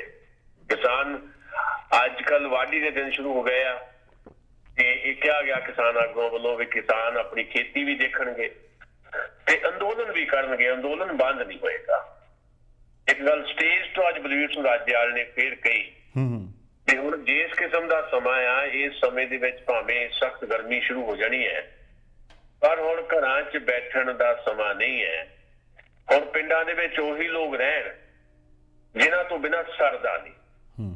ਬਾਕੀ ਸਾਰੇ ਜਿਹੜੇ ਆ ਭਾਵੇਂ ਬਾਰੀਆਂ ਬੰਨ੍ਹ ਕੇ ਆਉਣ, ਉਹ ਬਾਰਡਰ ਵੱਲ ਆ ਜਾਣ। ਜਿੰਨਾ ਜ਼ਿਆਦਾ ਤਾਦਾਦ ਵਧੇਗੀ ਸਰਹੱਦਾਂ ਦੇ ਉੱਤੇ, ਦਿੱਲੀ ਦੇ ਬਾਰਡਰਾਂ ਦੇ ਉੱਤੇ, ਉਨਾ ਜ਼ਿਆਦਾ ਦਬਾਅ ਵਧੇਗਾ ਸਰਕਾਰ ਤੇ। ਕਿਉਂਕਿ ਸਰਕਾਰ ਦੀ ਜਿਹੜੀ ਚੁੱਪ ਹੈ ਉਹ ਕੀ ਸਾਜ਼ਿਸ਼ ਰਚੀ ਜਾ ਰਹੀ ਹੈ, ਕਿਵੇਂ ਇਸ ਅੰਦੋਲਨ ਨੂੰ ਹੁਣ ਤੱਕ ਤੋੜਨ, ਭੰਨਣ, ਬਦਨਾਮ ਕਰਨ ਦੀਆਂ ਸਾਜ਼ਿਸ਼ਾਂ ਰਚੀਆਂ ਗਈਆਂ ਜਿਹੜੀਆਂ ਨਾਕਾਮ ਹੋ ਗਈਆਂ। ਹਰ ਹੱਲਾ ਜਿਹੜਾ ਆ ਸਰਕਾਰ ਦਾ, ਪੁਲਿਸ ਪ੍ਰਸ਼ਾਸਨ ਦਾ, ਉਹ ਨਾਕਾਮ ਕੀਤਾ ਹੈ ਕਿਸਾਨਾਂ ਨੇ। ਇਸ ਕਰਕੇ ਕਿਹੜੀ ਕੋਈ ਨਵੀਂ ਰਣਨੀਤੀ ਹੈ ਸਰਕਾਰ ਦੀ, ਕਿਤੋਂ ਕਨਸੋ ਨਹੀਂ ਹੈ। ਕਦੋਂ ਕੀ ਹੋ ਜਾਣਾ ਕੁਝ ਨਹੀਂ ਕਿਹਾ ਜਾ ਸਕਦਾ। ਪਰ ਇਹਨਾਂ ਗੱਲਾਂ ਤੋਂ ਡਰ ਪੈਦਾ ਕਰਨ ਵਾਲੀ ਗੱਲ ਨਹੀਂ ਹੈ। ਕਿਸਾਨ ਆਗੂ ਨੇ ਕਿਹਾ ਕਿ ਅਸੀਂ ਡਰ ਨਹੀਂ ਪੈਦਾ ਕਰ ਰਹੇ, ਅਸੀਂ ਚੌਕਸੀ ਵਧਾਉਣ ਦੀ ਗੱਲ ਕਰ ਰਹੇ ਹਾਂ ਕਿ ਹੁਣ ਹਰ ਵਿਅਕਤੀ ਜਿਹੜਾ ਵੀ ਕਿਸਾਨ ਇਸ ਧਰਨੇ 'ਚ ਹੈ ਉਹ ਸਿਰਫ ਇਸ ਕਰਕੇ ਨਾ ਇਸ ਧਰਨੇ 'ਚ ਬੈਠੇ ਕਿ ਉਹ ਇੱਥੇ ਬੈਠਣ ਆਇਆ, ਉਹ ਖੁਦ ਵੀ ਇੱਕ ਵਲੰਟੀਅਰ ਦੀ ਭੂਮਿਕਾ 'ਚ ਆਵੇ। ਹਰ ਕਿਸਾਨ ਇੱਥੇ ਹੁਣ ਵਲੰਟੀਅਰ ਹੈ। ਇਸ ਤਰ੍ਹਾਂ ਦਾ ਮਾਹੌਲ ਕ੍ਰੀਏਟ ਕੀਤਾ ਗਿਆ। ਉਦਾਂ ਹੀ ਖਬਰਾਂ ਆ ਰਹੀਆਂ ਵੀ ਸਿੰਘੂ ਬਾਰਡਰ ਹੋਵੇ, ਟਿਕਰੀ ਬਾਰਡਰ ਹੋਵੇ, ਗਾਜ਼ੀਪੁਰ ਬਾਰਡਰ ਹੋਵੇ, ਪਲਵਲ ਹੋਵੇ ਜਾਂ ਫਿਰ ਸ਼ਾਹਜਹਾਂਪੁਰ ਬਾਰਡਰ ਹੋਵੇ, ਹਰ ਥਾਂ ਦੇ ਉੱਤੇ ਜਿਹੜੀ ਨਫਰੀ ਹੈ, ਕਿਸਾਨਾਂ ਦੀ ਜਿਹੜੀ ਤਾਦਾਦ ਹੈ ਉਹ ਲਗਾਤਾਰ ਵੱਧ ਰਹੀ ਹੈ ਤੇ ਹੋਰ ਮਜ਼ਬੂਤੀ ਨਾਲ ਕਿਸਾਨ ਅੰਦੋਲਨ ਅੱਗੇ ਵੱਧ ਰਿਹਾ ਹੈ। ਪਰ ਸਰਕਾਰ ਦੀ ਅਗਲੀ ਰਣਨੀਤੀ ਨੂੰ ਵੀ ਦੇਖਣ ਦੀ ਜ਼ਰੂਰਤ ਹੈ। ਜੀ, ਦੂਜੇ ਪਾਸੇ ਇੱਕ ਤਾਂ ਅੰਦੋਲਨ ਚੱਲ ਰਿਹਾ ਹੈ ਜੀ ਬਹੁਤ ਜੀ, ਹਾਂਜੀ, ਇੱਕ ਤਾਂ ਅੰਦੋਲਨ ਚੱਲ ਰਿਹਾ ਹੈ ਕਿ ਜਿਸ ਮੰਗਾਂ ਦੀ ਖਾਤਰ ਕਿ ਸਿਸਟਮ ਨੂੰ ਪ੍ਰਾਈਵੇਟਾਈਜ਼ ਨਾ ਕੀਤਾ ਜਾਵੇ। ਦੂਸਰੇ ਪਾਸੇ ਪ੍ਰਧਾਨ ਮੰਤਰੀ ਦਾ ਇਹੋ ਜਿਹਾ ਜਿਹੜਾ ਬਿਆਨ ਆਉਣਾ ਕਿ ਜਿਹੜਾ ਖੇਤੀ ਸੈਕਟਰ ਹੈ ਉਸ ਨੂੰ ਵੱਧ ਤੋਂ ਵੱਧ ਪ੍ਰਾਈਵੇਟਾਈਜ਼ ਕਰਨਾ ਚਾਹੀਦਾ, ਜਿਹੜੀ ਕਿ ਇੱਕ ਸਮੇਂ ਦੀ ਲੋੜ ਹੈ। ਇਹੋ ਜਿਹੇ ਬਿਆਨ ਦੇ ਨਾਲ ਫਿਰ ਕੀ ਅਸਰ ਪਏਗਾ? ਤੁਹਾਨੂੰ ਲੱਗਦਾ ਕਿ ਕਿਸਾਨਾਂ ਦੀਆਂ ਮੰਗਾਂ ਮੰਨ ਹੋ ਜਾਣਗੀਆਂ? ਮੈਨੂੰ ਤਾਂ ਨਹੀਂ ਲੱਗਦਾ ਕਿ ਸਰਕਾਰ ਬਿੱਲ ਵਾਪਸ ਲਏਗੀ। ਦੇਖੋ, ਪ੍ਰਧਾਨ ਮੰਤਰੀ ਨਰਿੰਦਰ ਮੋਦੀ ਦਾ ਜਿਹੜਾ ਬਿਆਨ ਹੈ ਨਾ, ਉਹਦੇ ਦੋ ਗੱਲਾਂ ਜਿਹੜੀਆਂ ਇੱਕ ਦੂਜੇ ਨੂੰ ਕੱਟਦੀਆਂ। ਮਤਲਬ ਜੇ ਇਹਦਾ ਕੋਈ ਮੁਤਾਲਿਆ ਕੀਤਾ ਜਾਏ ਪ੍ਰਧਾਨ ਮੰਤਰੀ ਦੇ ਬਿਆਨ ਦੀਆਂ 4 ਲਾਈਨਾਂ ਜੇ ਮੈਂ ਪੜ੍ਹ ਕੇ ਤੁਹਾਨੂੰ ਸੁਣਾਵਾਂ ਜੀ, ਕੀ ਕਿਹਾ ਉਹਨਾਂ ਨੇ ਵੀ ਕੰਟਰੈਕਟ ਫਾਰਮਿੰਗ ਤਾਂ ਸਾਡੇ ਮੁਲਕ 'ਚ ਪਹਿਲਾਂ ਤੋਂ ਚੱਲਦੀ ਰਹੀ ਹੈ। ਨਾਲ ਇਹ ਕਹਿਤਾ ਵੀ ਐਗਰੀਕਲਚਰ ਜਿਹੜਾ ਸੈਕਟਰ ਹੈ ਉਹਦੇ 'ਚ ਰਿਸਰਚ ਐਂਡ ਡਿਵੈਲਪਮੈਂਟ ਜਿਹੜੀ ਹੈ ਉਹਦੇ 'ਚ ਜਿਹੜਾ ਵੱਧ ਤੋਂ ਵੱਧ ਯੋਗਦਾਨ ਹੁਣ ਤੱਕ ਰਿਹਾ ਉਹ ਪਬਲਿਕ ਸੈਕਟਰ ਦਾ ਰਿਹਾ ਜੀ। ਪਰ ਹੁਣ ਸਮਾਂ ਏਦਾਂ ਦਾ ਆ ਗਿਆ ਕਿ ਪ੍ਰਾਈਵੇਟ ਸੈਕਟਰ ਦਾ ਯੋਗਦਾਨ ਜਿਹੜਾ ਹੈ ਵਧਣਾ ਚਾਹੀਦਾ ਹੈ। ਹੁਣ ਇਹ ਦੋ ਵੀ 3 ਗੱਲਾਂ। ਨੰਬਰ 1 ਤਾਂ ਕੰਟਰੈਕਟ ਫਾਰਮਿੰਗ ਕਹਿੰਦੇ ਸਾਡੇ ਦੇਸ਼ ਪਹਿਲਾਂ ਤੋਂ ਚੱਲਦੀ ਰਹੀ ਹੈ। ਜੇ ਪਹਿਲਾਂ ਤੋਂ ਚੱਲਦੀ ਰਹੀ ਹੈ, ਜਿੱਦਾਂ ਚੱਲਦੀ ਚੱਲਣ ਦਿਓ, ਇਹਦੇ ਨਵੇਂ ਵਾਅਦੇ ਕਿਉਂ ਕਰਦੇ ਆ? ਇੱਕ ਗੱਲ ਤਾਂ ਇਹ ਵੀ ਗਲਤ ਹੋ ਗਈ ਉਹਨਾਂ ਦੀ ਵੀ ਕੰਟਰੈਕਟ ਫਾਰਮਿੰਗ ਜਿਹੜਾ ਅੱਗੇ ਵਿਰੋਧ ਨਹੀਂ ਕੀਤਾ, ਜਿਸ ਕਿਸਮ ਦੀ ਕੰਟਰੈਕਟ ਫਾਰਮਿੰਗ ਚੱਲਦੀ ਰਹੀ ਉਹਦਾ ਵਿਰੋਧ ਨਹੀਂ ਸੀ। ਜੇ ਅੱਜ ਵਿਰੋਧ ਹੈ ਤਾਂ ਜਿਹੜਾ ਪਹਿਲਾਂ ਚੱਲਦੀ ਉਹਦਾ ਵਿਰੋਧ ਥੋੜ੍ਹਾ ਆ। ਜਿਹੜੇ ਨਵੇਂ ਕਾਨੂੰਨਾਂ ਦੇ ਤਹਿਤ ਤੁਸੀਂ ਕੰਟਰੈਕਟ ਫਾਰਮਿੰਗ ਦੇ ਨਵੇਂ ਫਾਰਮੈਟ ਸੈੱਟ ਕੀਤੇ ਹੈ ਉਹਦਾ ਵਿਰੋਧ ਹੈ। ਦੂਜੀ ਗੱਲ ਉਹ ਕਹਿ ਰਿਹਾ ਵੀ ਐਗਰੀਕਲਚਰ ਸੈਕਟਰ 'ਚ ਰਿਸਰਚ ਐਂਡ ਡਿਵੈਲਪਮੈਂਟ ਜਿਹੜੀ ਹੈ ਉਹਦਾ ਯੋਗਦਾਨ ਕਿਹਦਾ ਰਿਹਾ? ਪਬਲਿਕ ਸੈਕਟਰ ਦਾ। ਜੇ ਪਬਲਿਕ ਸੈਕਟਰ ਨੇ ਹੁਣ ਤੱਕ ਐਗਰੀਕਲਚਰ ਸੈਕਟਰ ਦੇ ਵਿੱਚ ਖੋਜ ਤੇ ਵਿਕਾਸ ਨੂੰ ਇੱਥੇ ਤੱਕ ਲਿਆਂਦਾ ਹੈ ਤਾਂ ਫਿਰ ਤੁਸੀਂ ਇਹ ਦੱਸੋ ਨਾ ਪ੍ਰਾਈਵੇਟ ਸੈਕਟਰ ਦੀ ਲੋੜ ਕੀ ਹੈ? ਕਹਿੰਦੇ ਹੁਣ ਸਮਾਂ ਆ ਗਿਆ ਪ੍ਰਾਈਵੇਟ ਸੈਕਟਰ ਹੋਵੇ। ਇਹਦਾ ਮਤਲਬ ਪਬਲਿਕ ਸੈਕਟਰ ਜਿਹੜੀ ਸਰਕਾਰ ਦੀ ਡਿਊਟੀ ਹੈ, ਸਰਕਾਰ ਫੇਲ ਹੋ ਗਈ। ਇਹਦਾ ਮਤਲਬ ਨਰਿੰਦਰ ਮੋਦੀ ਇਹ ਮੰਨ ਰਿਹਾ ਹੈ ਵੀ ਜੇ ਪਬਲਿਕ ਸੈਕਟਰ ਨੇ ਐਗਰੀਕਲਚਰ ਸੈਕਟਰ ਦੇ ਵਿੱਚ ਖੋਜ ਤੇ ਵਿਕਾਸ ਦੀਆਂ ਜਿਹੜੀਆਂ ਨਵੀਆਂ ਬੁਲੰਦੀਆਂ ਨੂੰ ਛੂਹਿਆ ਕੀ ਉਹ ਪਬਲਿਕ ਸੈਕਟਰ ਜੇ ਖਤਮ ਹੋ ਰਿਹਾ ਹੈ ਜਾਂ ਉਹ ਪਬਲਿਕ ਸੈਕਟਰ ਨਾਕਾਮ ਸਾਬਤ ਹੋ ਰਿਹਾ ਹੈ ਤਾਂ ਸਰਕਾਰ ਦੀ ਇਹ ਫਿਰ ਸਰਕਾਰ ਦੀ ਨਾਕਾਮੀ ਹੋਈ ਨਾ। ਤੁਸੀਂ ਫੇਲ ਹੋ ਕੇ ਸਰਕਾਰ ਕਾਹਦੇ ਲਈ ਹੈ? ਜੇ ਪਬਲਿਕ ਸੈਕਟਰ ਦਾ ਐਡਾ ਯੋਗਦਾਨ ਹੈ, ਪਬਲਿਕ ਸੈਕਟਰ ਨੂੰ ਤਬਾਹ ਕਿਉਂ ਕਰ ਰਹੇ? ਅਗਲੀ ਇੱਕ ਗੱਲ ਹੋਰ ਕਹੀ ਵੀ ਹੋਲਿਸਟਿਕ ਅਪਰੋਚ ਚਾਹੀਦੀ ਹੈ ਜੀ, ਪੂਰਾ ਇੱਕ ਸਾਈਕਲ ਹੋਣਾ ਚਾਹੀਦਾ, ਸਾਨੂੰ ਕਿਸਾਨਾਂ ਨੂੰ ਏਦਾਂ ਦਾ ਬਦਲ ਦੇਣਾ ਚਾਹੀਦਾ ਵੀ ਕਣਕ ਤੇ ਚੌਲ ਹੀ ਨਾ ਇਕੱਲੇ ਉਗਾਉਣ, ਬਾਕੀ ਚੀਜ਼ਾਂ ਵੀ ਉਗਾਉਣ, ਬਾਕੀ ਚੀਜ਼ਾਂ ਵੀ ਉਗਦੀਆਂ ਹੀ ਆ। ਇਹ ਵੀ ਤਾਂ ਨਹੀਂ ਇਹ ਦੇਸ਼ ਚੱਲ ਰਿਹਾ ਕਿ ਸਬਜ਼ੀਆਂ ਨਹੀਂ ਲਾਉਂਦੇ ਅਸੀਂ, ਕਿ ਬਾਕੀ ਜਿਹੜੀਆਂ ਫਸਲਾਂ ਆ 23 ਫਸਲਾਂ ਦਾ ਜਿਹਨਾਂ ਦਾ ਅਸੀਂ ਜ਼ਿਕਰ ਕਰਦੇ ਹਾਂ, ਕਣਕ ਤੇ ਝੋਨੇ ਤੋਂ ਬਿਨਾਂ 21 ਫਸਲਾਂ ਜਿਹੜੀਆਂ ਜਿਸ ਤੇ MSP ਮੰਗੀ ਜਾ ਰਹੀ ਹੈ ਕਿ ਉਹ ਫਸਲਾਂ ਤੋਂ ਬਿਨਾਂ ਦੇਸ਼ ਚੱਲ ਰਿਹਾ, ਕਿ ਕਪਾਹ ਤੋਂ ਬਿਨਾਂ ਕੱਪੜਾ ਬਣ ਰਿਹਾ, ਕਿ ਜਿਹੜੇ ਤੇਲ ਬਣਦੇ ਆ ਖਾਣ ਵਾਲੇ ਖੁਰਾਕੀ ਤੇਲ ਜਿਹੜੇ ਆ ਉਹ ਬਿਨਾਂ ਉਹਨਾਂ ਚੀਜ਼ਾਂ ਤੋਂ ਬਣ ਰਿਹਾ, ਬਿਨਾਂ ਸਰੋਂ ਤੋਂ ਬਣ ਰਹੇ ਆ। ਅੱਗੇ ਵੀ ਤਾਂ ਉਹ ਸਾਰੀਆਂ ਚੀਜ਼ਾਂ ਹੁੰਦੀਆਂ। ਹਾਂ, ਇਹ ਜ਼ਰੂਰ ਹੈ ਕਿ ਕਣਕ ਤੇ ਝੋਨੇ ਦਾ ਜਿਹੜਾ ਸਾਈਕਲ ਹੈ ਉਹਦੇ 'ਚ ਜਿਹੜੀ ਵੰਨ-ਸੁਵੰਨਤਾ ਲਿਆਉਣ ਦੀ ਜ਼ਰੂਰਤ ਹੈ। ਜਿੱਥੇ ਲੋੜ ਹੈ ਮਾਰਕੀਟਿੰਗ ਜਿੱਥੇ ਹੈਗੀ ਆ, ਮਤਲਬ ਜਿੱਥੇ ਤੁਹਾਡੇ ਕੋਲ ਮੰਡੀ ਨਹੀਂ ਹੋਏਗੀ, ਮਤਲਬ ਕਣਕ ਤੋਂ ਝੋਨੇ ਤੋਂ ਬਿਨਾਂ ਜਿਹੜੀ ਬਾਕੀ ਚੀਜ਼ਾਂ ਦੀ ਉਹ ਗੱਲ ਕਰ ਰਹੇ ਆ, ਕੀ ਉਹਨਾਂ ਦੀ ਮੰਡੀ ਹੈਗੀ ਹੈ? ਅਸੀਂ ਆਲੂ ਬੀਜ ਲੈਂਦੇ ਆ। ਤੁਸੀਂ ਯਾਦ ਕਰੋ ਜਲੰਧਰ ਦੇ ਵਿੱਚ ਜਿਹੜੇ ਆਲੂ ਕਿੰਗ, ਪੋਟੈਟੋ ਕਿੰਗ ਜਿਹਨਾਂ ਨੂੰ ਕਿਹਾ ਜਾਂਦਾ ਰਿਹਾ, ਬਹੁਤ ਵੱਡੇ ਭੂਮੀ ਹੈ ਜਿੱਥੇ ਆਲੂ ਲੱਗਦੇ ਆ ਤੇ ਆਲੂਆਂ ਦੀ ਇੰਨੀ ਬੇਕਦਰੀ ਹੁੰਦੀ ਰਹੀ ਹੈ ਵੀ ਇੱਕ ਸਮਾਂ ਏਦਾਂ ਦਾ ਆਇਆ ਸੀ, ਤੁਹਾਨੂੰ ਯਾਦ ਹੋਏਗਾ ਵੀ ਲੋਕ ਆਪਣੇ ਖੇਤਾਂ 'ਚ ਆਲੂ ਦੀਆਂ ਢੇਰੀਆਂ ਕੋਲ ਬੈਠੇ ਸੀ ਜੀ। ਕਿਉਂ ਬੈਠੇ ਸੀ? ਇਸ ਕਰਕੇ ਨਹੀਂ ਵੀ ਰਾਖੀ ਲਈ ਬੈਠੇ ਸੀ ਵੀ ਸਾਡੇ ਆਲੂ ਨਾ ਕੋਈ ਚੱਕ ਕੇ ਲੈ ਜਾਵੇ, ਇਸ ਕਰਕੇ ਬੈਠੇ ਸੀ ਵੀ ਸਾਡੀ ਢੇਰੀ ਦੇ ਵਿੱਚ ਕੋਈ ਹੋਰ ਆਲੂ ਨਾ ਟਿਕ ਜਾਵੇ ਆ ਕੇ। ਇੰਨੀ ਆਲੂਆਂ ਦੀ ਬੇਕਦਰੀ ਹੋਈ ਹੈ, ਹੋਇਆ ਸੀ ਏਦਾਂ।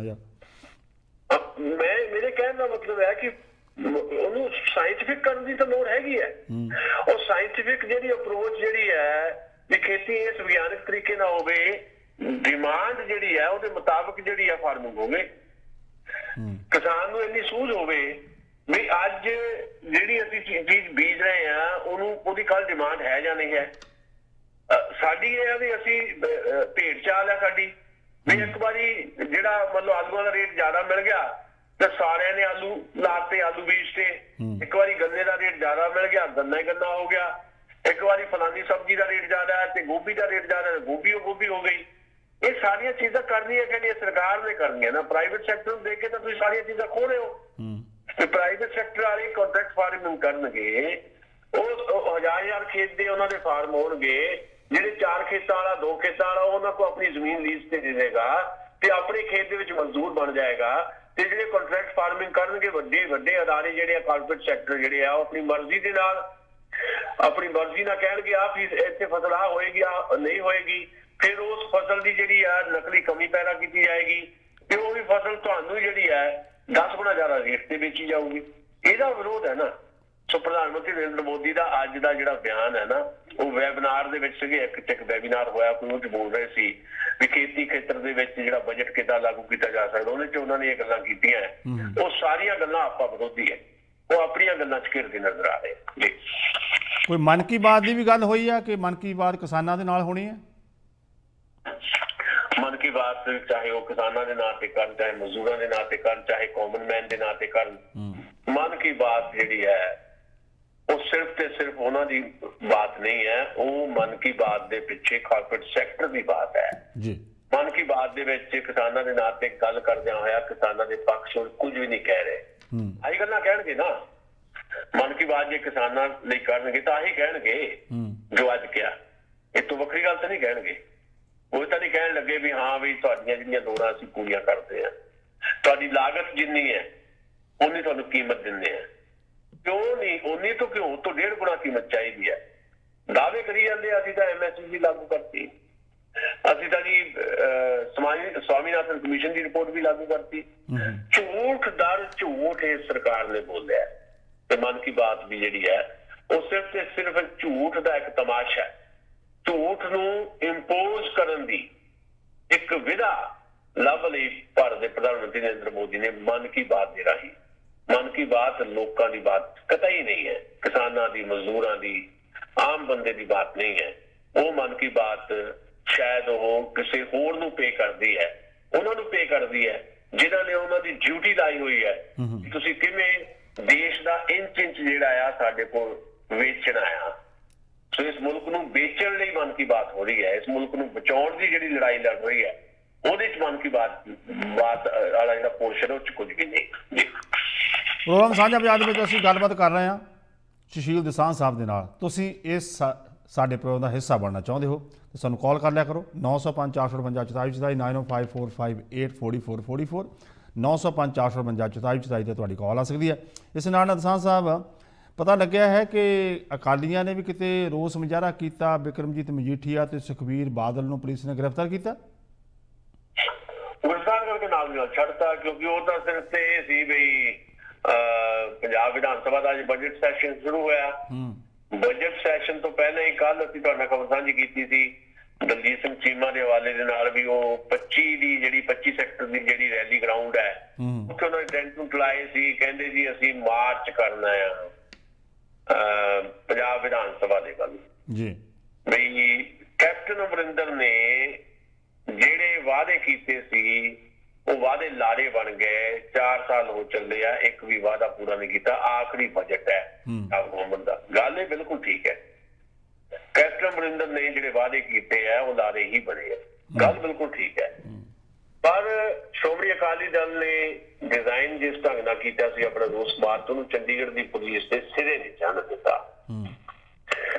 ਤੇ ਜਦੋਂ ਤੁਰਿਆ ਉਹ ਮਾਰਚ ਉਹਨਾਂ ਦਾ ਸੁਖਬੀਰ ਸਿੰਘ ਬਾਦਲ ਤੇ ਪ੍ਰੇਮ ਸਿੰਘ ਚੰਦੂਮਾਜਰਾ, ਬਿਕਰਮ ਸਿੰਘ ਮਜੀਠੀਆ ਦੀ ਅਗਵਾਈ ਦੇ ਵਿੱਚ ਤਾਂ ਉਹਨਾਂ ਨੂੰ ਰੋਕ ਲਿਆ ਗਿਆ ਜੀ। ਥੋੜੀ ਬਹੁਤ ਖਹਿਬਾਜ਼ੀ ਹੋਈ। ਉਸ ਤੋਂ ਬਾਅਦ ਪਾਣੀ ਦੀਆਂ ਬਾਟਲਾਂ ਮਾਰੀਆਂ ਗਈਆਂ। ਫਿਰ ਪ੍ਰੇਮ ਸਿੰਘ ਚੰਦੂਮਾਜਰਾ, ਸੁਖਬੀਰ ਬਾਦਲ, ਬਿਕਰਮ ਮਜੀਠੀਆ, ਕੋਈ 24-25 ਜਿਹੜੇ ਅਕਾਲੀ ਆਗੂ ਉਹਨਾਂ ਨੂੰ ਹਿਰਾਸਤ ਲੈ ਲਿਆ ਗਿਆ। ਉਹ ਫਿਰ ਹਿਰਾਸਤ ਲੈਣ ਤੋਂ ਬਾਅਦ ਉਹਨਾਂ ਨੂੰ ਛੱਡ ਦਿੱਤਾ ਗਿਆ। ਫਿਰ ਉਹ ਵਿਧਾਨ ਸਭਾ 'ਚ ਪਹੁੰਚੇ। ਸੋ ਇੱਕ ਕਹਿ ਲਓ ਪ੍ਰੈਕਟਿਸ ਇਸ ਕਿਸਮ ਦੀ ਸੀ ਵੀ ਸੁਰਖੀਆਂ ਬਣ ਜਾਣ। ਬਹੁਤ ਸਾਰੇ ਚੈਨਲਾਂ ਨੇ ਉਹ ਦਿਖਾ ਦਿੱਤਾ ਤੇ ਉਹ ਸੁਰਖੀਆਂ ਬਣਾ ਲਈਆਂ ਵੀ ਸ਼੍ਰੋਮਣੀ ਅਕਾਲੀ ਦਲ ਵੀ ਕੈਪਟਨ ਅਮਰਿੰਦਰ ਦੇ ਖਿਲਾਫ ਸੜਕਾਂ ਤੇ ਹੈ। ਕੀ ਬਜਟ ਸੈਸ਼ਨ ਵਾਲੇ ਦਿਨ ਤੁਸੀਂ ਸੜਕਾਂ ਤੇ ਆ ਕੇ ਲੋਕਾਂ ਦੀ ਜਿਹੜੀ ਤਕਲੀਫ ਹੈ ਉਹਨੂੰ ਦੂਰ ਕਰ ਸਕਦੇ ਹੋ? ਜੇ ਇਹੀ ਐਕਸ਼ਨ ਪਿਛਲੇ 4 ਸਾਲ ਤੋਂ ਕੀਤੇ ਹੁੰਦੇ ਪਿੰਡਾਂ ਤੋਂ ਲੈ ਕੇ ਸ਼ਹਿਰਾਂ ਤੱਕ ਸ਼੍ਰੋਮਣੀ ਅਕਾਲੀ ਦਲ ਨੇ, ਸ਼੍ਰੋਮਣੀ ਅਕਾਲੀ ਦਲ ਨੂੰ ਤਾਂ ਫਿਕਰ ਰਿਹਾ ਵੀ ਬੀਜੇਪੀ ਨਾਲ ਰਿਸ਼ਤਾ ਕਿੰਨੀ ਦੇਰ ਤੱਕ ਨਿਭਦਾ, ਕਿੰਨੀ ਦੇਰ ਤੱਕ ਨਹੀਂ ਨਿਭਦਾ, ਨਿਭਾਈਏ ਔਖੇ ਸੌਖੇ ਹੋ ਕੇ। ਸ਼੍ਰੋਮਣੀ ਅਕਾਲੀ ਦਲ ਨੂੰ ਤਾਂ ਆਪਣੀ ਸੈਂਟਰ ਗਵਰਨਮੈਂਟ ਦੇ ਵਿੱਚ ਇੱਕ ਕੁਰਸੀ ਦਾ ਫਿਕਰ ਰਿਹਾ। ਕਦਾ ਉਹ ਜਦ ਜੋ ਕੁਰਸੀ ਕਦੀ ਸ਼੍ਰੋਮਣੀ ਅਕਾਲੀ ਦਲ ਦੀ ਨਹੀਂ, ਉਹ ਬਾਦਲ ਪਰਿਵਾਰ ਦੀ ਸੀਗੀ ਕੁਰਸੀ ਬੀਬੀ ਹਰਸਿਮਰਤ ਕੌਰ ਬਾਦਲ ਵਾਲੀ। ਇਹ ਤਾਂ ਕਿਸਾਨਾਂ ਦਾ ਅੰਦੋਲਨ ਹੈ ਜਿਨ੍ਹਾਂ ਨੇ ਉਹਨਾਂ ਨੂੰ ਮਜਬੂਰ ਕਰ ਦਿੱਤਾ ਕਿ ਉਹ ਬੀਜੇਪੀ ਨਾਲ ਉਹਨਾਂ ਨੇ ਰਿਸ਼ਤਾ ਤੋੜ ਲਿਆ। ਹਾਲੇ ਵੀ ਮੈਨੂੰ ਲੱਗਦਾ ਟੈਂਪਰੇਰੀ ਹੈ। ਜਦੋਂ ਆ ਸਾਰਾ ਕਿਸਾਨਾਂ ਵਾਲਾ ਮੁੱਦਾ ਮੁੱਕ ਗਿਆ ਉਸ ਤੋਂ ਬਾਅਦ 2022 ਤੱਕ ਤਾਂ 2022 ਤਾਂ ਨਾ ਹੋਵੇ ਸ਼ਾਇਦ, ਉਸ ਤੋਂ ਬਾਅਦ ਫਿਰ ਇਹ ਗੱਠਜੋੜ ਇਹਨਾਂ ਦਾ ਬਣੂਗਾ। ਦੂਜੀ ਗੱਲ ਮੈਂ ਹੋਰ ਦੱਸਾਂ ਤੁਹਾਨੂੰ ਜੀ, ਏਦਾਂ ਦੀ ਪੋਸੀਬਿਲਿਟੀ ਤਾਂ ਨਹੀਂ ਹੈ ਵੀ ਪੰਜਾਬ ਦੇ ਵਿੱਚ ਕੋਈ ਹੰਗ ਅਸੈਂਬਲੀ ਆ ਜਾਵੇ, ਵੀ ਕੋਈ ਏਦਾਂ ਦੀਆਂ ਸੀਟਾਂ ਦੀ ਮਤਲਬ ਨਤੀਜਾ ਆਵੇ 2022 ਦੇ ਵਿੱਚ ਵੀ ਕੋਈ ਵੀ ਸਰਕਾਰ ਬਣਾਉਣ ਦੇ ਕਾਬਿਲ ਨਾ ਹੋਵੇ। ਇਹਦੀ ਕੋਈ ਕਿਸੇ ਕਿਸਮ ਦੀ ਵੀ ਇਹਦੀ ਸੰਭਾਵਨਾ ਨਹੀਂ ਹੈ। ਪਰ ਮੰਨ ਲਈਏ ਜੇ ਕੱਲ ਨੂੰ ਏਦਾਂ ਹੋ ਜਾਵੇ ਕਿ ਬੀਜੇਪੀ ਵੀ 20 ਸੀਟਾਂ ਜਿੱਤ ਜਾਵੇ, 10 ਸੀਟਾਂ ਜਿੱਤ ਜਾਵੇ, ਅਕਾਲੀ ਵੀ ਕੁਝ ਸੀਟਾਂ ਜਿੱਤ ਜਾਣ ਤੇ ਕੁਝ ਇੰਡੀਪੈਂਡੈਂਟ ਜਿੱਤ ਜਾਣ ਤੇ ਕਾਂਗਰਸ ਜਿਹੜੀ ਆ ਉਹ ਸਰਕਾਰ ਬਣਾਉਣ ਦੇ ਕਾਬਿਲ ਸੀਟਾਂ ਨਾ ਜਿੱਤੇ, ਤਾਂ ਇਹੀ ਅਕਾਲੀ ਬੀਜੇਪੀ ਨਾਲ ਰਲ ਕੇ ਫਿਰ ਸਰਕਾਰ ਬਣਾਉਣਗੇ ਪੰਜਾਬ ਦੇ। ਜਿਹੜੇ ਬੜੇ ਦਮਗੱਜੇ ਮਾਰਦੇ ਆ ਨਾ ਵੀ ਅਸੀਂ ਜੀ ਕੁਰਸੀ ਨੂੰ ਲੱਤ ਮਾਰਤੀ ਹੈ, ਕੁਰਸੀ ਨੂੰ ਲੱਤ ਤਾਂ ਕਿਸਾਨਾਂ ਨੇ ਮਰਵਾਈ ਹੈ। ਸੋ ਅੱਜ ਵੀ ਜਿਹੜਾ ਜੋ ਕੁਝ ਕੀਤਾ ਗਿਆ ਇਹ ਤੁਸੀਂ ਕਹਿ ਸਕਦੇ ਹੋ ਇੱਕ ਕਿਸਮ ਦਾ ਨੌਟੰਕੀ ਹੈ ਵੀ ਅਸੀਂ ਇਹ ਕੈਪਟਨ ਅਮਰਿੰਦਰ ਦੀ ਸਰਕਾਰ ਦੇ ਖਿਲਾਫ ਜੀ ਬੜਾ ਵੱਡਾ ਕਰਤਾ ਕੰਮ। 4 ਸਾਲ ਤੋਂ ਕੀ ਕਰ ਰਹੇ ਸੀ?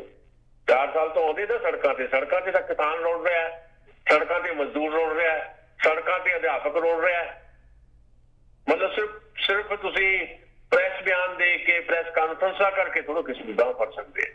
ਇਸ ਵੇਲੇ ਦੇਸ਼ ਦੇ ਵਿੱਚ ਬਾਂਹ ਮਰੋੜਨ ਦੀ ਪੋਲਿਟਿਕਸ ਹੋ ਰਹੀ ਹੈ, ਬਾਂਹ ਮਰੋੜਨ ਦੀ, ਬਾਂਹ ਫੜਨ ਦੀ ਪੋਲਿਟਿਕਸ ਕਿਸੇ ਕੋ ਵੀ ਹੈ ਨਹੀਂ। ਸੋ ਇਹ ਸਾਰਾ ਕੁਝ ਜਿਹੜਾ ਆ ਇਹ ਸੁਰਖੀਆਂ 'ਚ ਰਹਿਣ ਦੀ ਇੱਕ ਕਵਾਇਦ ਹੈ, ਇੱਕ ਕਸਰਤ ਹੈ, ਹੋਰ ਕੁਝ ਨਹੀਂ ਹੈ। ਨਾਲ ਜਿਹੜਾ ਗ੍ਰਿਫਤਾਰੀ ਤੋਂ ਬਾਅਦ ਰਿਹਾਈ ਹੋਗੀ ਫਿਰ ਉਹ ਵਿਧਾਨ ਸਭਾ ਵਿੱਚ ਜਾ ਕੇ ਉਹ ਰੌਲਾ ਪਾਇਆ। ਇੰਨੀ ਕੁ ਕਹਾਣੀ ਹੈ ਜੀ। ਕਿਸਾਨ ਸਾਹਿਬ ਇੱਕ ਬ੍ਰੇਕ ਲੈ ਲਈਏ, ਬ੍ਰੇਕ ਤੋਂ ਬਾਅਦ ਫਿਰ ਵਾਪਸ ਆਉਂਦੇ ਜੀ।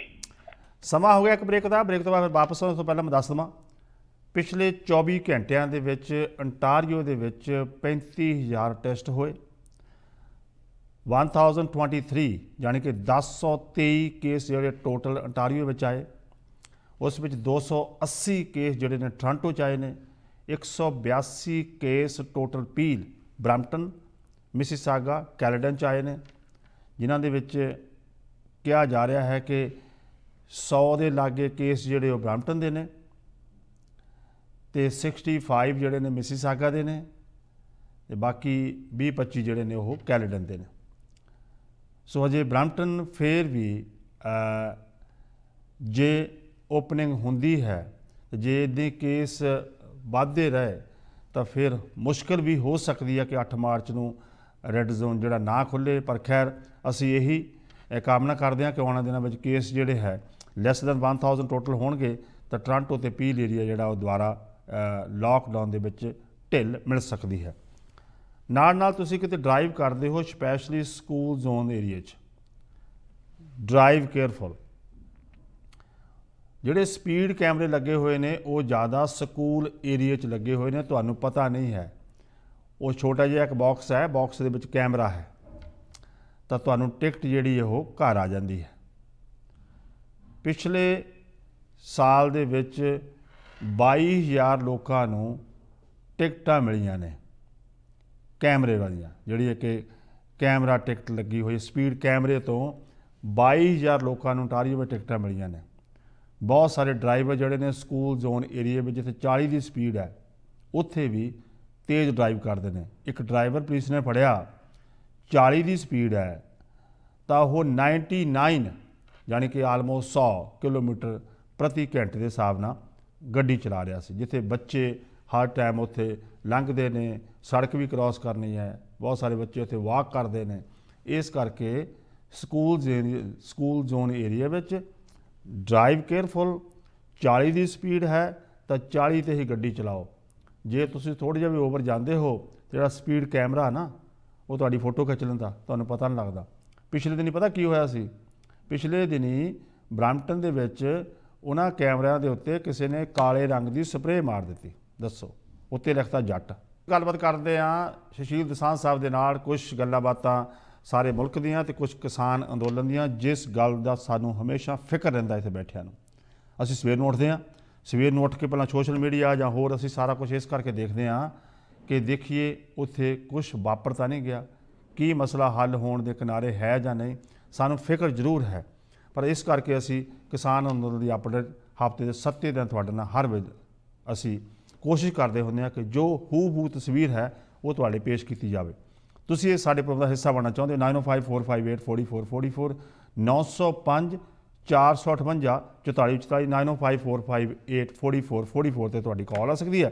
ਇਸ ਨਾਲ ਟੋਰਾਂਟੋ ਦੇ ਵਿੱਚ ਪਿਛਲੇ 24 ਘੰਟਿਆਂ ਦੇ ਵਿੱਚ ਟੋਟਲ ਅੰਟਾਰੀਓ ਦੇ ਵਿੱਚ 35,000 ਟੈਸਟ ਹੋਏ ਕਰੋਨਾ ਵਾਇਰਸ ਦੇ, ਜਿਸ ਵਿੱਚ 1023 ਜਿਹੜੇ ਟੋਟਲ ਪੋਜ਼ਿਟਿਵ ਆਏ ਨੇ। ਟੋਰਾਂਟੋ ਦੇ ਵਿੱਚ 280, ਪੀਲ ਏਰੀਆ ਜਾਣੀ ਕਿ ਪੀਲ ਬਰੈਂਪਟਨ ਮਿਸਾਗਾ ਦੇ ਵਿੱਚ 182 ਕੇਸ ਜਿਹੜੇ ਆਏ ਨੇ, ਯਾਰਕ ਦੇ ਵਿੱਚ 72 ਨੇ। तो केस ਜਿਹੜੇ ਨੇ ਸਟੈਡੀ ਨੇ ਇੱਥੇ ਜੇ ਘਟਣਗੇ ਤਾਂ ਫਿਰ ਹੋ ਸਕਦਾ ਕਿ 8 ਮਾਰਚ ਨੂੰ ਅਗਲੇ ਮੰਡੇ ਨੂੰ ਲਾਕਡਾਊਨ ਖੁੱਲ੍ਹ ਸਕਦਾ ਹੈ। ਸੋ ਆਸ ਜ਼ਰੂਰ ਰੱਖੀ ਜਾ ਸਕਦੀ ਹੈ, ਪਰ ਡਰਾਈਵ ਕੇਅਰਫੁਲ, ਆਪਣਾ ਸਾਰੇ ਤੁਸੀਂ ਧਿਆਨ ਰੱਖੋ। ਕਿਸਾਨ ਸਾਹਿਬ ਥੋੜ੍ਹੀ ਜਿਹੀ ਗੱਲਬਾਤ ਕਰੀਏ ਕਿ ਅਗਲੇ ਸਾਲ ਪੰਜਾਬ ਦੇ ਵਿੱਚ ਵਿਧਾਨ ਸਭਾ ਚੋਣਾਂ ਨੇ ਤੇ ਹੁਣ ਕੈਪਟਨ ਸਾਹਿਬ ਨੇ ਉਸ ਦੀ ਜ਼ਿੰਮੇਵਾਰੀ ਜਿਹੜੀ ਲਾਈ ਹੈ ਪ੍ਰਸ਼ਾਂਤ ਕਿਸ਼ੋਰ ਹੋਣਾ ਦੀ ਕਿ ਤੁਸੀਂ ਹੁਣ ਸਾਰਾ ਧਿਆਨ ਰੱਖਣਾ ਹੈ। ਨਾਲ ਮੰਤਰੀ ਦਾ ਰੈਂਕ ਵੀ ਦਿੱਤਾ ਗਿਆ ਉਹਨਾਂ ਨੂੰ। ਇਸ ਨਾਲ ਇਹ ਵੀ ਕਹਿਤਾ ਕਿ ਤਨਖਾਹ ਬਿਲਕੁਲ ਨਹੀਂ ਮਿਲੇਗੀ, 1 ਰੁਪਈਆ ਮਿਲੇਗਾ। ਕੀ ਕੁਛ ਹੋ ਰਿਹਾ ਹੈ? ਦੇਖੋ ਇਹਦੇ ਤੇ ਗੱਲ ਜ਼ਰੂਰ ਕਰਨੀ ਸੀ, ਤੁਸੀਂ ਚੰਗਾ ਕੀਤਾ ਹੈ ਸਵਾਲ ਕਰ ਲਿਆ। ਪਹਿਲਾਂ ਤਾਂ ਮੈਂ ਵੈਸੇ ਥੋੜੀ ਜਾਣਕਾਰੀ ਦੇਣਾ ਪ੍ਰਸ਼ਾਂਤ ਕਿਸ਼ੋਰ ਬਾਰੇ ਤੇ ਹੁਣ ਤੱਕ ਦਾ ਉਹਦਾ ਜਿਹੜਾ ਟਰੈਕ ਰਿਕਾਰਡ ਕੀ ਰਿਹਾ ਜੀ, ਫਿਰ ਆਪਾਂ ਇੱਥੇ ਟਿੱਪਣੀ ਵੀ ਕਰਾਂਗੇ।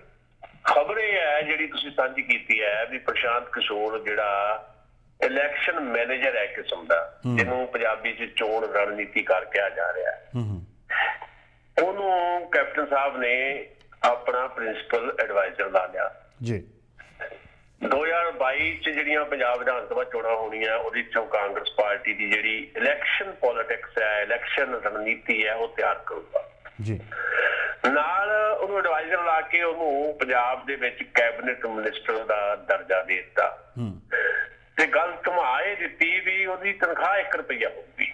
ਅੱਛਾ, ਇੱਥੇ ਟਿੱਪਣੀ ਆਪਾਂ ਬਾਅਦ 'ਚ ਕਰਦੇ ਹਾਂ। ਮੈਂ ਥੋੜਾ ਤੁਹਾਨੂੰ ਪ੍ਰਸ਼ਾਂਤ ਕਿਸ਼ੋਰ ਬਾਰੇ ਦੱਸਦਾ ਜੀ। ਪ੍ਰਸ਼ਾਂਤ ਕਿਸ਼ੋਰ ਯੂਨਾਈਟਿਡ ਨੇਸ਼ਨ ਦੇ ਹੈਲਥ ਵਰਕਰ ਰਹੇ ਹੈ। 2011 'ਚੋਂ ਭਾਰਤ ਵਾਪਸ ਆਏ ਤੇ ਪੋਲੀਟੀਕਲ ਪਾਰਟੀਆਂ ਦੀਆਂ ਇਲੈਕਸ਼ਨ ਕੰਪੇਨ ਸਾਂਭਣ ਲੱਗ ਪਏ ਜੀ। ਸਭ ਤੋਂ ਪਹਿਲਾਂ ਉਹਨਾਂ ਨੇ ਭਾਰਤੀ ਜਨਤਾ ਪਾਰਟੀ ਲਈ ਤੇ ਨਰਿੰਦਰ ਮੋਦੀ ਲਈ ਕੰਮ ਕੀਤਾ ਗੁਜਰਾਤ ਦੇ ਵਿੱਚ। 2012 'ਚ ਨਰਿੰਦਰ ਮੋਦੀ ਨੂੰ ਗੁਜਰਾਤ ਦਾ ਮੁੱਖ ਮੰਤਰੀ ਬਣਾਉਣ ਦੀ ਕੰਪੇਨ ਉਹਨਾਂ ਕੋਲ ਸੀ ਤੇ ਉਦੋਂ ਪ੍ਰਸ਼ਾਂਤ ਕਿਸ਼ੋਰ ਗੁਜਰਾਤ ਦੇ CM ਹਾਊਸ 'ਚ ਰਹਿੰਦੇ ਸੀ, ਯਾਨੀ ਮੋਦੀ ਦੇ ਘਰ 'ਚ ਹੀ ਰਹਿੰਦੇ ਸੀ। ਠੀਕ ਹੈ। 2014 ਦੀਆਂ ਜਿਹੜੀਆਂ ਲੋਕ ਸਭਾ ਚੋਣਾਂ ਹੋਈਆਂ ਉਹ 'ਚ ਵੀ ਪ੍ਰਸ਼ਾਂਤ ਕਿਸ਼ੋਰ ਨਰਿੰਦਰ ਮੋਦੀ ਦੇ ਨਾਲ ਸੀ। ਉਹਨਾਂ ਦੇ ਕੰਪੇਨ ਜਿਹੜੀ ਸਟ੍ਰੈਟਜੀ ਜਿਹੜੀ ਕੀਤੀ ਗਈ, ਉਹ ਸਟ੍ਰੈਟਜੀ ਜਿਹੜੀ ਬਣਾਈ ਗਈ, ਉਹਦੇ 'ਚ ਕੰਪੇਨ ਸਟ੍ਰੈਟਜੀ ਜਿਹੜੀ ਉਹਨਾਂ ਨੇ ਬਣਾਈ। BJP ਨੂੰ 2014 'ਚ ਪੂਰਨ ਬਹੁਮਤ ਮਿਲ ਗਿਆ। ਕਿਹਾ ਗਿਆ ਕਿ ਇਹ ਪ੍ਰਸ਼ਾਂਤ ਕਿਸ਼ੋਰ ਦੀ ਜਿਹੜੀ ਇਲੈਕਸ਼ਨ ਜਿਹੜੀ ਇੱਕ ਕਿਸਮ ਦੀ ਮੁਹਾਰਤ ਹੈ ਉਹਦੇ ਕਰਕੇ ਹੋਇਆ। ਉਸ ਤੋਂ ਬਾਅਦ ਪ੍ਰਸ਼ਾਂਤ ਕਿਸ਼ੋਰ ਬਿਹਾਰ ਚਲੇ ਗਏ। ਉੱਥੇ ਨਤੀਸ਼ ਕੁਮਾਰ ਤੇ ਲਾਲੂ ਪ੍ਰਸਾਦ ਯਾਦਵ ਨੇ ਰਲ ਕੇ ਜਦੋਂ ਸਰਕਾਰ ਬਣਾਈ ਸੀ, ਮਹਾਗਠਜੋੜ ਦੀ ਸਰਕਾਰ ਬਣੀ ਸੀ BJP ਦੇ ਖਿਲਾਫ, ਉਦੋਂ ਨਤੀਸ਼ ਨੇ ਕੰਮ ਕੀਤਾ। ਨਤੀਸ਼ ਨੇ ਉਹਨੂੰ ਆਪਣਾ ਮੰਤਰੀ ਵੀ ਬਣਾ ਲਿਆ, ਸਾਰਾ ਕੁਝ ਕੀਤਾ, ਪਰ ਉਹ ਬਾਅਦ 'ਚ ਉਹਨੂੰ ਵੀ ਛੱਡ ਗਏ। ਫਿਰ ਕਾਂਗਰਸ ਪਾਰਟੀ ਨੇ UP 'ਚ ਵੀ ਉਹਨਾਂ ਦੀ ਮਦਦ ਲਈ ਤੇ ਪੰਜਾਬ 'ਚ ਵੀ ਮਦਦ ਲਈ। ਪਿਛਲੀ ਸਰਕਾਰ ਕੈਪਟਨ ਅਮਰਿੰਦਰ ਦੀ ਬਣਾਉਣ 'ਚ ਵੀ ਉਹਨਾਂ ਦਾ ਹੱਥ ਰਿਹਾ, ਜੋ ਦੱਸਿਆ ਗਿਆ ਜੀ। ਟਰੈਕ ਰਿਕਾਰਡ ਇਸ ਕਿਸਮ ਦਾ ਆ ਵੀ UP 'ਚ ਕਾਂਗਰਸ ਬੁਰੀ ਤਰ੍ਹਾਂ ਹਾਰ ਗਈ, ਪੰਜਾਬ ਜਿੱਤ ਗਈ। ਹੁਣ ਕੀ ਕਹੀਏ ਉਹਨੂੰ ਵੀ, ਹਾਂ ਵੀ UP 'ਚ ਉਹਦਾ ਜਿਹੜਾ ਇਲੈਕਸ਼ਨ ਜਿਹੜਾ ਮੁਹਾਰਤ ਸੀ, ਇਹਦਾ ਮਤਲਬ ਉਹ ਫੇਲ ਹੋ ਗਈ, ਪੰਜਾਬ 'ਚ ਸਫਲ ਹੋ ਗਈ। ਪੰਜਾਬ ਤਾਂ ਹੋਰ ਕਾਰਨ ਸੀ। ਏਦਾਂ ਹੀ ਆਂਧਰਾ ਪ੍ਰਦੇਸ਼ ਵਿੱਚ ਵੀ ਉਹਨਾਂ ਨੇ 2014 'ਚ ਬਕਾਇਦਾ BJP ਲਈ ਕੰਮ ਕੀਤਾ ਤੇ ਉੱਥੇ ਆਂਧਰਾ ਪ੍ਰਦੇਸ਼ ਦੇ ਵਿੱਚ YSR ਕਾਂਗਰਸ ਲਈ ਵੀ ਕੰਮ ਕੀਤਾ। ਬਾਅਦ 'ਚ ਚੰਦਰਬਾਬੂ ਨਾਇਡੂ ਵਰਗੇ ਜਿਹੜੇ ਲੀਡਰ ਸੀ ਉਹਨਾਂ ਨੂੰ ਹਰਾਉਣ 'ਚ ਇੱਕ ਮਦਦ ਕੀਤੀ ਤੇ ਉੱਥੇ YS ਜਗਮੋਹਨ ਰੈਡੀ ਨੂੰ ਵੀ ਮੁੱਖ ਮੰਤਰੀ ਬਣਵਾਇਆ। ਤਾਮਿਲਨਾਡੂ 'ਚੋਂ DMK ਦੇ ਨਾਲ ਇਸ ਵੇਲੇ ਵੀ। ਤਾਮਿਲਨਾਡੂ ਦੇ ਵਿੱਚ BJP ਦੇ ਖਿਲਾਫ ਜਿਹੜਾ DMK ਹੈ ਉਹ ਉਹਦੇ ਲਈ ਕੰਮ ਕਰ ਰਹੇ ਆ। ਬੰਗਾਲ 'ਚ ਇਸ ਵੇਲੇ ਉਹ ਮਮਤਾ ਬੈਨਰਜੀ ਲਈ ਕੰਮ ਕਰ ਰਹੇ ਆ। ਇਹ ਉਹਨਾਂ ਦਾ ਹੈ ਸਾਰਾ ਕੁਝ। ਈਵਨ ਇਹ ਸਾਰੀਆਂ ਚੀਜ਼ਾਂ ਜਦੋਂ ਦੇਖਦੇ ਆ ਤਾਂ ਮਤਲਬ ਹੈ ਪ੍ਰਸ਼ਾਂਤ ਕਿਸ਼ੋਰ ਦਾ ਆਪਣਾ ਕੋਈ ਪੋਲੀਟੀਕਲ ਵਿਊ ਨਹੀਂ ਹੈ। ਉਹ ਪੈਸੇ ਲਈ ਕਿਸੇ ਲਈ ਵੀ ਕੰਮ ਕਰ ਸਕਦੇ ਆ ਤੇ ਪੈਸੇ ਲਈ ਉਹਨਾਂ ਨੇ ਪਿਛਲੀ ਵਾਰੀ ਕੈਪਟਨ ਅਮਰਿੰਦਰ ਲਈ ਕੰਮ ਕੀਤਾ ਸੀ। ਹੁਣ ਅਸੀਂ ਉੱਥੇ ਹੋਣੇ ਆ ਜਿਹੜਾ ਕਿਹਾ ਗਿਆ ਕਿ ਲਓ ਜੀ ਉਹਨਾਂ ਨੂੰ ਅਸੀਂ ਪ੍ਰਿੰਸੀਪਲ ਐਡਵਾਈਜ਼ਰ ਲਾ ਲਿਆ ਕਿ ਮਦਦ ਕਰਨਗੇ ਪੰਜਾਬ ਦੇ ਵਿੱਚ ਕਾਂਗਰਸ ਦੀ ਸਰਕਾਰ ਬਣਾਉਣ ਦੇ ਵਿੱਚ। ਕੈਬਨਿਟ ਮਿਨਿਸਟਰ ਵੀ ਬਣਾਤਾ ਉਹਨਾਂ ਨੂੰ, ਉਹਦਾ ਦਰਜਾ ਦੇ ਦਿੱਤਾ, ਪਰ ਤਨਖਾਹ 1 ਰੁਪਏ ਹੋਏਗੀ। ਐਡਾ ਇਹ ਲੋਕਾਂ ਨੂੰ ਮੂਰਖ ਬਣਾਉਣ ਵਾਲੀ ਗੱਲ ਹੈ। ਪਿਛਲੀ ਵਾਰੀ ਜਦੋਂ ਕੈਪਟਨ ਅਮਰਿੰਦਰ ਦੀ ਸਰਕਾਰ ਬਣਾਉਣ ਚ ਉਹਨਾਂ ਨੇ ਆਪਣੀ ਇਲੈਕਸ਼ਨ ਮੈਨੇਜਮੈਂਟ ਦੀ ਮਹਾਰਤ ਦਿਖਾਈ ਹੈ। ਕਿੰਨੇ ਪੈਸੇ ਲਏ? 600 ਕਰੋੜ ਰੁਪਈਆ। 600 ਕਰੋੜ ਰੁਪਈਆ। ਤੇ ਤੁਸੀਂ ਕੀ ਕਹਿੰਦੇ ਹੋ ਵੀ ਜਿਹੜਾ ਬੰਦਾ ਨਰਿੰਦਰ ਮੋਦੀ ਤੋਂ ਲੈ ਕੇ ਨਤੀਸ਼ ਕੁਮਾਰ ਤੇ ਮੁੜ ਕੇ ਪਤਾ ਨਹੀਂ ਕਿਹਦੀ ਲਈ ਇਲੈਕਸ਼ਨ ਕੰਪੇਨ ਕਰਦਾ ਰਿਹਾ, ਉਹਨਾਂ ਦੀ ਰਣਨੀਤੀ ਬਣਾਉਂਦਾ ਰਿਹਾ, ਉਹ ਫ੍ਰੀ ਫੰਡ ਚ ਕਰਦਾ ਰਿਹਾ। ਹੁਣ 1 ਰੁਪਏ ਚ ਕੰਮ ਕਰੂਗਾ। ਜਿਸ ਬੰਦੇ ਨੇ ਪਿਛਲੀ ਵਾਰੀ ਅੱਜ ਤੋਂ 4 ਸਾਲ ਪਹਿਲਾਂ 600 ਕਰੋੜ ਰੁਪਇਆ ਲਿਆ ਹੋਵੇ ਕੈਪਟਨ ਦੀ ਸਰਕਾਰ ਬਣਾਉਣ ਲਈ, ਉਹ ਹੁਣ 1 ਰੁਪਏ ਤਨਖਾਹ ਤੇ ਕੰਮ ਕਰੂਗਾ। ਇਸ ਤੋਂ ਵੱਧ ਬੇਵਕੂਫਾਨਾ ਗੱਲ ਨਹੀਂ ਹੋ ਸਕਦੀ। 600 ਕਰੋੜ ਦਾ ਵੀ 1000 ਕਰੋੜ ਰੁਪਇਆ ਹੋਇਆ ਹੋਣਾ ਤੇ 1000 ਕਰੋੜ ਰੁਪਇਆ ਦੇਣਾ ਕਿੱਥੋਂ? 1000 ਕਰੋੜ ਰੁਪਇਆ ਜੇ ਦੇਣਾ ਹੋਇਆ ਉਹਨੂੰ ਜਾਂ ਦਿੱਤਾ ਜਾਊਗਾ, ਉਹ ਤੁਹਾਡੀਆਂ ਸਾਡੀਆਂ ਜੇਬਾਂ ਚੋਂ ਨਿਕਲਣਾ ਨਾ, ਜਿਹੜੇ ਅਸੀਂ ਟੈਕਸ ਦਿੰਦੇ ਉਹਨਾਂ ਚੋਂ ਨਿਕਲਣਾ ਨਾ। ਇਹ ਯਾਨੀ ਐਡੀ ਵੱਡੀ ਮਤਲਬ ਮੈਂ ਸਮਝਦਾ ਵੀ ਸਾਡੀ ਜਿਹੜੀ ਪੋਲਿਟਿਕਸ ਹੈ, ਹਿੰਦੁਸਤਾਨ ਦੀ ਜਿਹੜੀ ਸਿਆਸਤ ਹੈ, ਉਹਦੇ ਤੇ ਇੱਕ ਕਿਸਮ ਦਾ ਕਲੰਕ ਹੈ। ਜਾਂ ਹਿੰਦੁਸਤਾਨ ਦੇ ਸਿਆਸਤਦਾਨਾਂ ਨੂੰ ਆਪਣੇ ਆਪ ਤੇ ਵਿਸ਼ਵਾਸ ਨਹੀਂ ਰਿਹਾ। ਇਲੈਕਸ਼ਨ ਜਿਹੜੇ ਆ ਉਹ ਤੁਸੀਂ ਮੁੱਦਿਆਂ ਤੇ ਲੜਦੇ ਹੋ। ਤੁਸੀਂ ਕੀਤਾ ਕੀ ਆ ਲੋਕਾਂ ਲਈ ਇਹ ਦੱਸੋਗੇ? ਜਾਂ ਤੁਸੀਂ ਜੇ ਨਹੀਂ ਕੀਤਾ ਤਾਂ ਤੁਹਾਡੀਆਂ ਨਾਕਾਮੀਆਂ ਜਿਹੜੀਆਂ ਆ ਲੋਕ ਆਪੇ ਜਿਹੜੇ ਵੋਟ ਦੇ ਆਪਣੀ ਤਾਕਤ ਦੇ ਨਾਲ ਨਾਕਾਮੀਆਂ ਨੂੰ ਰੱਦ ਕਰਨਗੇ, ਦੱਸ ਦੇਣਗੇ ਵੀ ਤੁਸੀਂ ਨਾਕਾਮ ਹੋ। ਲੋਕਾਂ ਦੀ ਰਾਏ ਨੂੰ ਬਦਲਣ ਵਾਸਤੇ ਤੁਸੀਂ ਇੱਕ ਇਲੈਕਸ਼ਨ ਮੈਨੇਜਰ ਲੈ ਕੇ ਆਉਂਦੇ ਹੋ। ਇਹਦਾ ਮਤਲਬ ਇਲੈਕਸ਼ਨਸ ਜਿਹੜੀਆਂ ਉਹ ਮੈਨੇਜਮੈਂਟ ਹੋ ਗਿਆ। ਇਲੈਕਸ਼ਨ ਕੋਈ ਮੁੱਦਾ ਨਹੀਂ ਰਿਹਾ। ਇਲੈਕਸ਼ਨਸ ਜਿਹੜੇ ਮੁੱਦੇ ਆ ਉਹ ਗੌਣ ਕਰ ਦਿਓ, ਉਹਨਾਂ ਨੂੰ ਸਾਈਡ ਤੇ ਕਰ ਦਿਓ। ਇੱਕ ਇਲੈਕਸ਼ਨ ਕੰਪੇਨ ਏਦਾਂ ਡਿਜ਼ਾਈਨ ਕਰ ਲਓ ਵੀ ਲੋਕ ਤੁਹਾਡੇ ਪਛਲਾਵੇ ਚ ਆ ਕੇ ਤੁਹਾਨੂੰ ਵੋਟ ਕਰ ਦੇਣ। ਇੱਕ ਗੱਲ ਤਾਂ ਇਹ ਹੈ ਜਿਹੜੀਆਂ ਲੋਕਲ ਬਾਡੀ ਇਲੈਕਸ਼ਨ ਹੋਈਆਂ ਪੰਜਾਬ ਤੋਂ, ਉਹਨੇ ਦੱਸਤਾ ਵੀ ਪੰਜਾਬ ਦੇ ਵਿੱਚ ਸ਼੍ਰੋਮਣੀ ਅਕਾਲੀ ਦਲ ਦੀ ਹਾਲਤ ਬਹੁਤ ਪਤਲੀ ਹੈ। ਬੀਜੇਪੀ ਵਾਸਤੇ ਇੱਕ ਨਫ਼ਰਤ ਹੈ। ਆਮ ਆਦਮੀ ਪਾਰਟੀ ਨੂੰ ਵੀ ਲੋਕਾਂ ਨੇ ਉਸ ਤਰੀਕੇ ਨਾਲ ਮੁੜ ਕੇ ਲਿਆ ਨਹੀਂ। ਕਾਂਗਰਸ ਪਾਰਟੀ ਤਾਂ ਬਿਨਾਂ ਕੁਝ ਕੀਤਿਆਂ ਹੀ ਸਵੀਪ ਕਰ ਗਈ ਲੋਕਲ ਬਾਡੀ ਦੇ ਇਲੈਕਸ਼ਨ 'ਚ ਤੇ ਵਿਧਾਨ ਸਭਾ ਚੋਣਾਂ 'ਚ ਵੀ ਇਹੀ ਕੁਝ ਹੋਣਾ। ਫੇਰ ਵੀ 600 ਕਰੋੜ ਤੋਂ 1000 ਕਰੋੜ ਰੁਪਇਆ ਜਿਹੜਾ ਦੇਣਾ ਆ ਪ੍ਰਸ਼ਾਂਤ ਕਿਸ਼ੋਰ ਨੂੰ, ਜਿਹੜਾ ਦੱਸਿਆ ਨਹੀਂ ਜਾ ਰਿਹਾ, ਲੋਕਾਂ ਨੂੰ ਮੂਰਖ ਬਣਾਇਆ ਜਾ ਰਿਹਾ ਵੀ 1 ਰੁਪਇਆ ਦੇਵਾਂਗੇ, ਤਨਖਾਹ ਉਹਦੀ 1 ਰੁਪਇਆ ਹੋਏਗੀ। ਇਹ ਪੋਸੀਬਿਲਿਟੀ ਨਹੀਂ ਹੈ। ਸੋ ਇਹਦਾ ਮਤਲਬ ਹੈ ਕਿ ਸਰਕਾਰ ਕੈਪਟਨ ਅਮਰਿੰਦਰ ਦੀ ਪੂਰੀ ਤਰ੍ਹਾਂ ਉਹਨੂੰ ਇਹ ਪਤਾ ਹੈ ਕਿ ਉਹ ਫੇਲ ਹੈ, ਨਾਕਾਮ ਹੈ। ਉਹਨੇ ਕੁਝ ਵੀ ਏਦਾਂ ਦਾ ਨਹੀਂ ਕੀਤਾ ਜਿਹਦੇ ਕਰਕੇ ਲੋਕ ਉਹਨੂੰ ਵੋਟ ਕਰਨ। ਉਹਦੇ ਬਾਵਜੂਦ ਵੋਟ ਉਹਨਾਂ ਨੂੰ ਪੈਣੀ ਹੈ, ਪਰ ਉਹਨਾਂ ਨੂੰ ਯਕੀਨ ਨਹੀਂ ਹੈ ਸਾਨੂੰ ਵੋਟ ਪੈਣੀ ਹੈ। ਇਸ ਕਰਕੇ ਉਹਨਾਂ ਨੂੰ ਫੇਰ ਤੋਂ ਪ੍ਰਸ਼ਾਂਤ ਕਿਸ਼ੋਰ ਦੀ ਲੋੜ ਮਹਿਸੂਸ ਹੋਈ ਹੈ। ਸੋ ਅੱਜ ਇਲੈਕਸ਼ਨ ਜਿਹੜੀ ਹੈ ਉਹ ਮੈਨੇਜਮੈਂਟ ਹੋ ਗਈ ਹੈ। ਇਲੈਕਸ਼ਨ ਮੁੱਦਿਆਂ ਦੇ ਉੱਤੇ ਨਹੀਂ ਹੈ। ਤੁਸੀਂ ਕੀ ਕੀਤਾ ਕੀ ਨਹੀਂ ਕੀਤਾ ਇਹਦੀ ਚਰਚਾ ਨਹੀਂ ਹੈ। ਚਰਚਾ ਇਹ ਹੈ ਵੀ ਪ੍ਰਸ਼ਾਂਤ ਕਿਸ਼ੋਰ ਆ ਗਿਆ ਜੀ, ਹੁਣ ਤਾਂ ਚੋਣ ਜਿੱਤੀ ਲਓ ਤੁਸੀਂ। ਸੋ ਇਹ ਸਾਰੀਆਂ ਚੀਜ਼ਾਂ ਨੂੰ ਦੇਖਦਿਆਂ ਹੋਇਆਂ ਸਾਨੂੰ ਇਹ ਕਹਿਣਾ ਪਏਗਾ ਵੀ ਪੰਜਾਬ ਦੀ ਹਕੂਮਤ, ਕੈਪਟਨ ਅਮਰਿੰਦਰ ਦੀ ਹਕੂਮਤ ਜਿਹੜੀ ਹੈ, ਉਹਨੇ ਪਿਛਲੇ 4 ਸਾਲਾਂ 'ਚ ਕੁਝ ਵੀ ਏਦਾਂ ਦਾ ਨਹੀਂ ਕੀਤਾ ਜੇ ਤੇ ਉਹਨੂੰ ਯਕੀਨ ਹੋਵੇ ਵੀ ਅਸੀਂ ਆਹ ਕੁਝ ਕੀਤਾ ਲੋਕਾਂ ਲਈ ਤੇ ਲੋਕ ਸਾਨੂੰ ਵੋਟ ਕਰ ਦੇਣਗੇ। ਜਦਕਿ ਵੋਟ ਲੋਕਾਂ ਨੇ ਕਰਨੀ ਹੈ, ਰੂਟੀਨ 'ਚ ਕਰਨੀ ਹੈ, ਕਿਉਂਕਿ ਨਾ ਤਾਂ ਅਕਾਲੀ ਦਲ ਦਾ ਜਿਹੜਾ ਕੋਈ ਉਸ ਕਿਸਮ ਦਾ ਮਾਹੌਲ ਰਿਹਾ ਹੈ ਕਿ ਉਹ ਮੁਕਾਬਲਾ ਕਰ ਸਕੇ। ਬੀਜੇਪੀ ਵਾਸਤੇ ਹੇਟ ਹੈ, ਆਮ ਆਦਮੀ ਪਾਰਟੀ ਗਿਰ ਗਈ ਹੈ, ਬਦਲ ਕੋਈ ਹੈ ਨਹੀਂ। ਪਰ ਉਹਦੇ ਬਾਵਜੂਦ ਕੈਪਟਨ ਨੂੰ ਆਪਣੇ ਆਪ ਤੇ ਵੀ ਨਹੀਂ ਯਕੀਨ ਤੇ ਕਾਂਗਰਸ ਤੇ ਵੀ ਨਹੀਂ ਯਕੀਨ। ਇਸ ਕਰਕੇ ਸਾਦਾ ਲੱਭਿਆ ਪ੍ਰਸ਼ਾਂਤ ਕਿਸ਼ੋਰ ਦਾ ਕਿੰਨਾ ਪੇ ਕਰਨਾ ਕਿੰਨਾ ਨਹੀਂ ਪੇ ਕਰਨਾ। ਆਉਣ ਵਾਲੇ ਦਿਨਾਂ 'ਚ ਬਹੁਤ ਸਾਰੀਆਂ ਚੀਜ਼ਾਂ ਸਾਡੇ ਸਾਹਮਣੇ ਆਉਣਗੀਆਂ। ਜੀ ਪ੍ਰੋਗਰਾਮ ਸਾਂਝਾ ਵਿਆਹ ਦੇ ਵਿੱਚ ਅਸੀਂ ਗੱਲਬਾਤ ਕਰ ਰਹੇ ਲਾਈਵ ਚੰਡੀਗੜ੍ਹ ਤੋਂ ਸੁਸ਼ੀਲ ਦਸਾਂਝ ਸਾਹਿਬ ਦੇ ਨਾਲ। ਤੁਸੀਂ ਸਾਡੇ ਪ੍ਰੋਗਰਾਮ ਦਾ ਹਿੱਸਾ ਬਣਨਾ ਚਾਹੁੰਦੇ ਹੋ 9054584444 905-458-4444। ਸਵੀਟ ਮਹਿਲ ਦੇ ਸਹਿਯੋਗ ਨਾਲ ਅੱਜ ਦਾ ਪ੍ਰੋਗਰਾਮ ਤੁਹਾਡੇ ਵਾਸਤੇ ਅਸੀਂ ਲੈ ਕੇ ਆ ਰਹੇ ਹਾਂ। ਸਵੀਟ ਮਹਿਲ 680 ਰੈਕਸਟਲ ਤੇ ਹੈ, ਹੰਬਰਪੁਰ ਰੈਕਸਟਲ ਦੇ ਬਿਲਕੁਲ ਕੋਨੇ ਤੇ ਹੈ। 416-689-9191 4167999191। ਇਸ ਨਾਲ ਮਾਰਟਨ ਗਰੋਵ ਬਾਰਬਰ ਸ਼ਾਪ ਤੋਂ ਜਿਹੜਾ ਸਾਨੂੰ ਸੁਨੇਹਾ ਮਿਲਿਆ ਕਿ ਹੋ ਸਕਦਾ ਹੈ ਕਿ ਅਗਲੇ ਹਫ਼ਤੇ ਜੇ ਲਾਕਡਾਊਨ ਖੁੱਲ੍ਹ ਜਾਂਦਾ ਹੈ ਤਾਂ ਜਿਹੜੀ ਸ਼ਾਪ ਹੈ ਦੁਬਾਰਾ ਖੁੱਲ੍ਹ ਸਕਦੀ ਹੈ। 416 749 5201 416 749 5201 ਤੇ ਤੁਸੀਂ ਕਾਲ ਕਰ ਸਕਦੇ ਹੋ। ਇਸ ਤਰ੍ਹਾਂ girls meat and samosa factory 131 billing parkway ਤੇ 905 799 2616। ਟੀਮ ਦਸਾਂਝ ਦੇ ਕੋਲ 2 ਕੰਡੋਮੀਨੀਅਮ ਦੇ ਨਵੇਂ ਪ੍ਰੋਜੈਕਟ ਨੇ, ਇੱਕ ਹੈ ਡਾਊਨਟਾਊਨ ਟੋਰਾਂਟੋ 'ਚ, ਇੱਕ ਹੈਮਿਲਟਨ 'ਚ, 1 ਜਰਵਸ ਡਾਊਨਟਾਊਨ ਹੈਮਿਲਟਨ ਦੇ ਵਿੱਚ ਹੈ।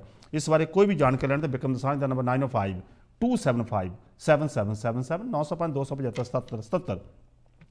ਦਸਾਂਝ ਸਾਹਿਬ, ਹੁਣ ਸਰਕਾਰ ਕਹਿ ਰਹੀ ਹੈ ਕਿ 3 ਖੇਤੀ ਬਿੱਲਾਂ ਦੇ ਵਿੱਚ ਕੋਈ ਵੀ ਇਹੋ ਜਿਹੀ ਗੱਲ ਨਹੀਂ ਹੈ ਜਿਸ ਨਾਲ ਕਿਸਾਨਾਂ ਦਾ ਨੁਕਸਾਨ ਹੋ ਸਕਦਾ, ਤੇ ਜੇ ਨੁਕਸਾਨ ਨਹੀਂ ਹੋ ਸਕਦਾ ਤਾਂ ਫਿਰ ਐਡਾ ਵੱਡਾ ਅੰਦੋਲਨ ਕਿਸ ਕਰਕੇ ਲੱਗਾ ਹੋਇਆ?